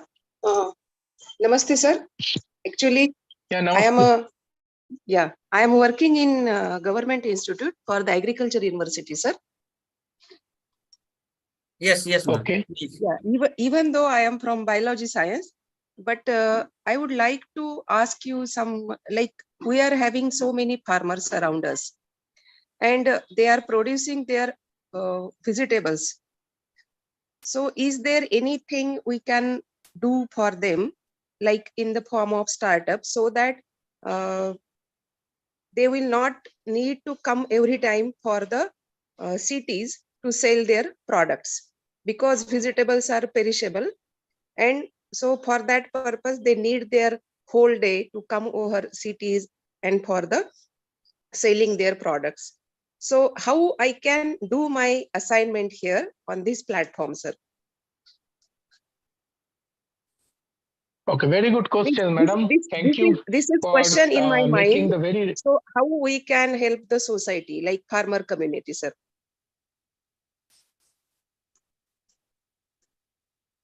Okay. So on this platform, So how can can I I give the submit my answer? assignment? Okay. Can you Gaurav sir, repeat, ma'am? Can I Can you give the repeat, answer? ma'am, for the transporting of perishable item, or you want to Vegetables. reduce their ripening process? No, sir. For the sale of their perishable products like vegetables. Like nowadays, the vegetables in cities, they have to come over from their village. So they lose whole day for the selling of the vegetables. Yes, So ma'am. Actually, this will type of product has been also get grant from the DBT big grant, BIRAC, from BIRAC, 50 lakh rupees has given to reduce, they have made a container. Okay. By storing in that container, they can, it can reduce the ripening process also and rotting of the a perishable item. So they have developed, ma'am. This type of innovation has already get the grant from the on which DBT grant, sir? DBT BIRAC, yes. Okay, okay. So but how that will help us, because we are far away? So how we can I will search the contact number of that company. Okay, actually that is a full-fledged company. They have also selling their prototype and the product. So I will find out the number of that company and will share with you. Okay, sir. Okay, sir. Otherwise, you can search on the Google also for the DBT BIRAC fund grant perishable item like that. So they have developed some type of containers for the transport purpose, for the storing purpose. Okay. My question was, like, on this platform, how can I submit my assignment related to this? For this TDP? Yes, sir. Yes, sir. Or for grant? No, for this TDP. No, you have to prepare 5 to 6 slides, PPT, based on your market survey. So just prepare a questionnaire, take the response from your colleagues, and present your data. Okay. So there will be several experts who will guide you to that will help you out to develop your prototype or service. Okay. Thank you. I would like to say one thing, madam. Am I audible to you? Yes, sir. Yes, sir. Please. Am I audible? Yes, sir. Yes, sir. Your same problem was faced by white man of India, Varghese Kurian. Do you know him? Yes, sir. Yes, sir. Hello? Yes, sir. Yes, sir. Yes, sir. Varghese Kurian faced Varghese Kurian, the founder of Amul. Yes, sir. The dairy giant. Yeah. He had the same problem he faced after coming from US in Gujarat, Anand. Okay. Amul is the product of, Gujarat cooperative movement. Yes, sir. Yes, dairy movement. So he had same in that time, the farmers, they used to produce huge amount of milk. And there was, due to this problem of transportation, due to the problem of this reaching to the right people, they used to sell that product with a very less cost. So what was the cost of production could not be met. And then a lot of drainage happened. So Varghese Kurian created a cooperative movement by bringing all the farmers in one place, helping them, giving their advisory, processing everything, marketing, and started marketing the product. And that is the birth of Amul brand. Okay, so I will suggest you, there are many process model in your area happened. What Gaurav sir has told, one, that is helping to storage. The major problem, one is storage, second is supply chain management. Yes, sir. The road, others are not good, well constructed so that they cannot reach to the market town on time. And that's why things perish. There is a perishability problem. One thing is container has solved. Another thing, without container, how to reach to this people or to the market very fast. So I will suggest you, this is a very good example you have given. Your idea came. Now you need to study, you need to do more research on that. From the previous case studies, from the previous model, searching is very important.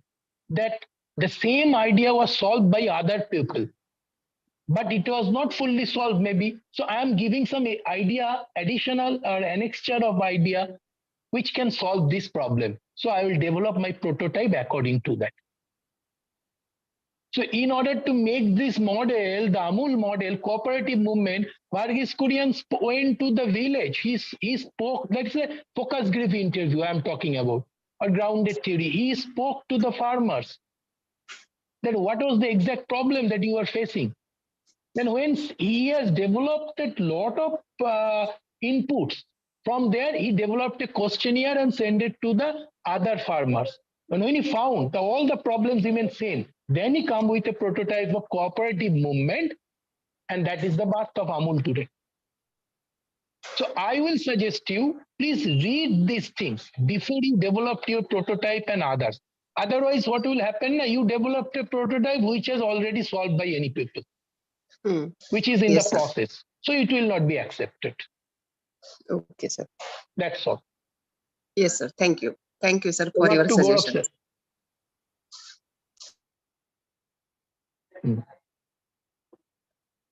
Gaurav, sir, over to you. Yes, sir. Yes, sir. Yes, sir. Now we can close this session. I am very grateful to Shankar sir for briefing about the questionnaire preparation as well as the assignment of the participant, for their your guidance. We have various lecture from you also in this TEDP, and we are very grateful to have you, sir. So now, Yeah, thank you, sir. the time has. Thank you so much. Thank you so much, sir. It is a great day today. Thank you. Thank you, Shankar sir. Thank you, Satan sir. So now Thank you. we are achieve at the end of the session. So thank you so much all the participants for being with us, for listening patiently to the and make this event as a successful. You have done very good interaction with the speaker. That is very appreciated by the organizing committee, and as well as from the keynote speaker, because our keynote speaker are always eager to interact with the participant, and if the participant is not interacting with them, they are feeling very annoying like that. So I am very thankful to all the participants to make this event very interactive. Thank you once again. Thank you so much.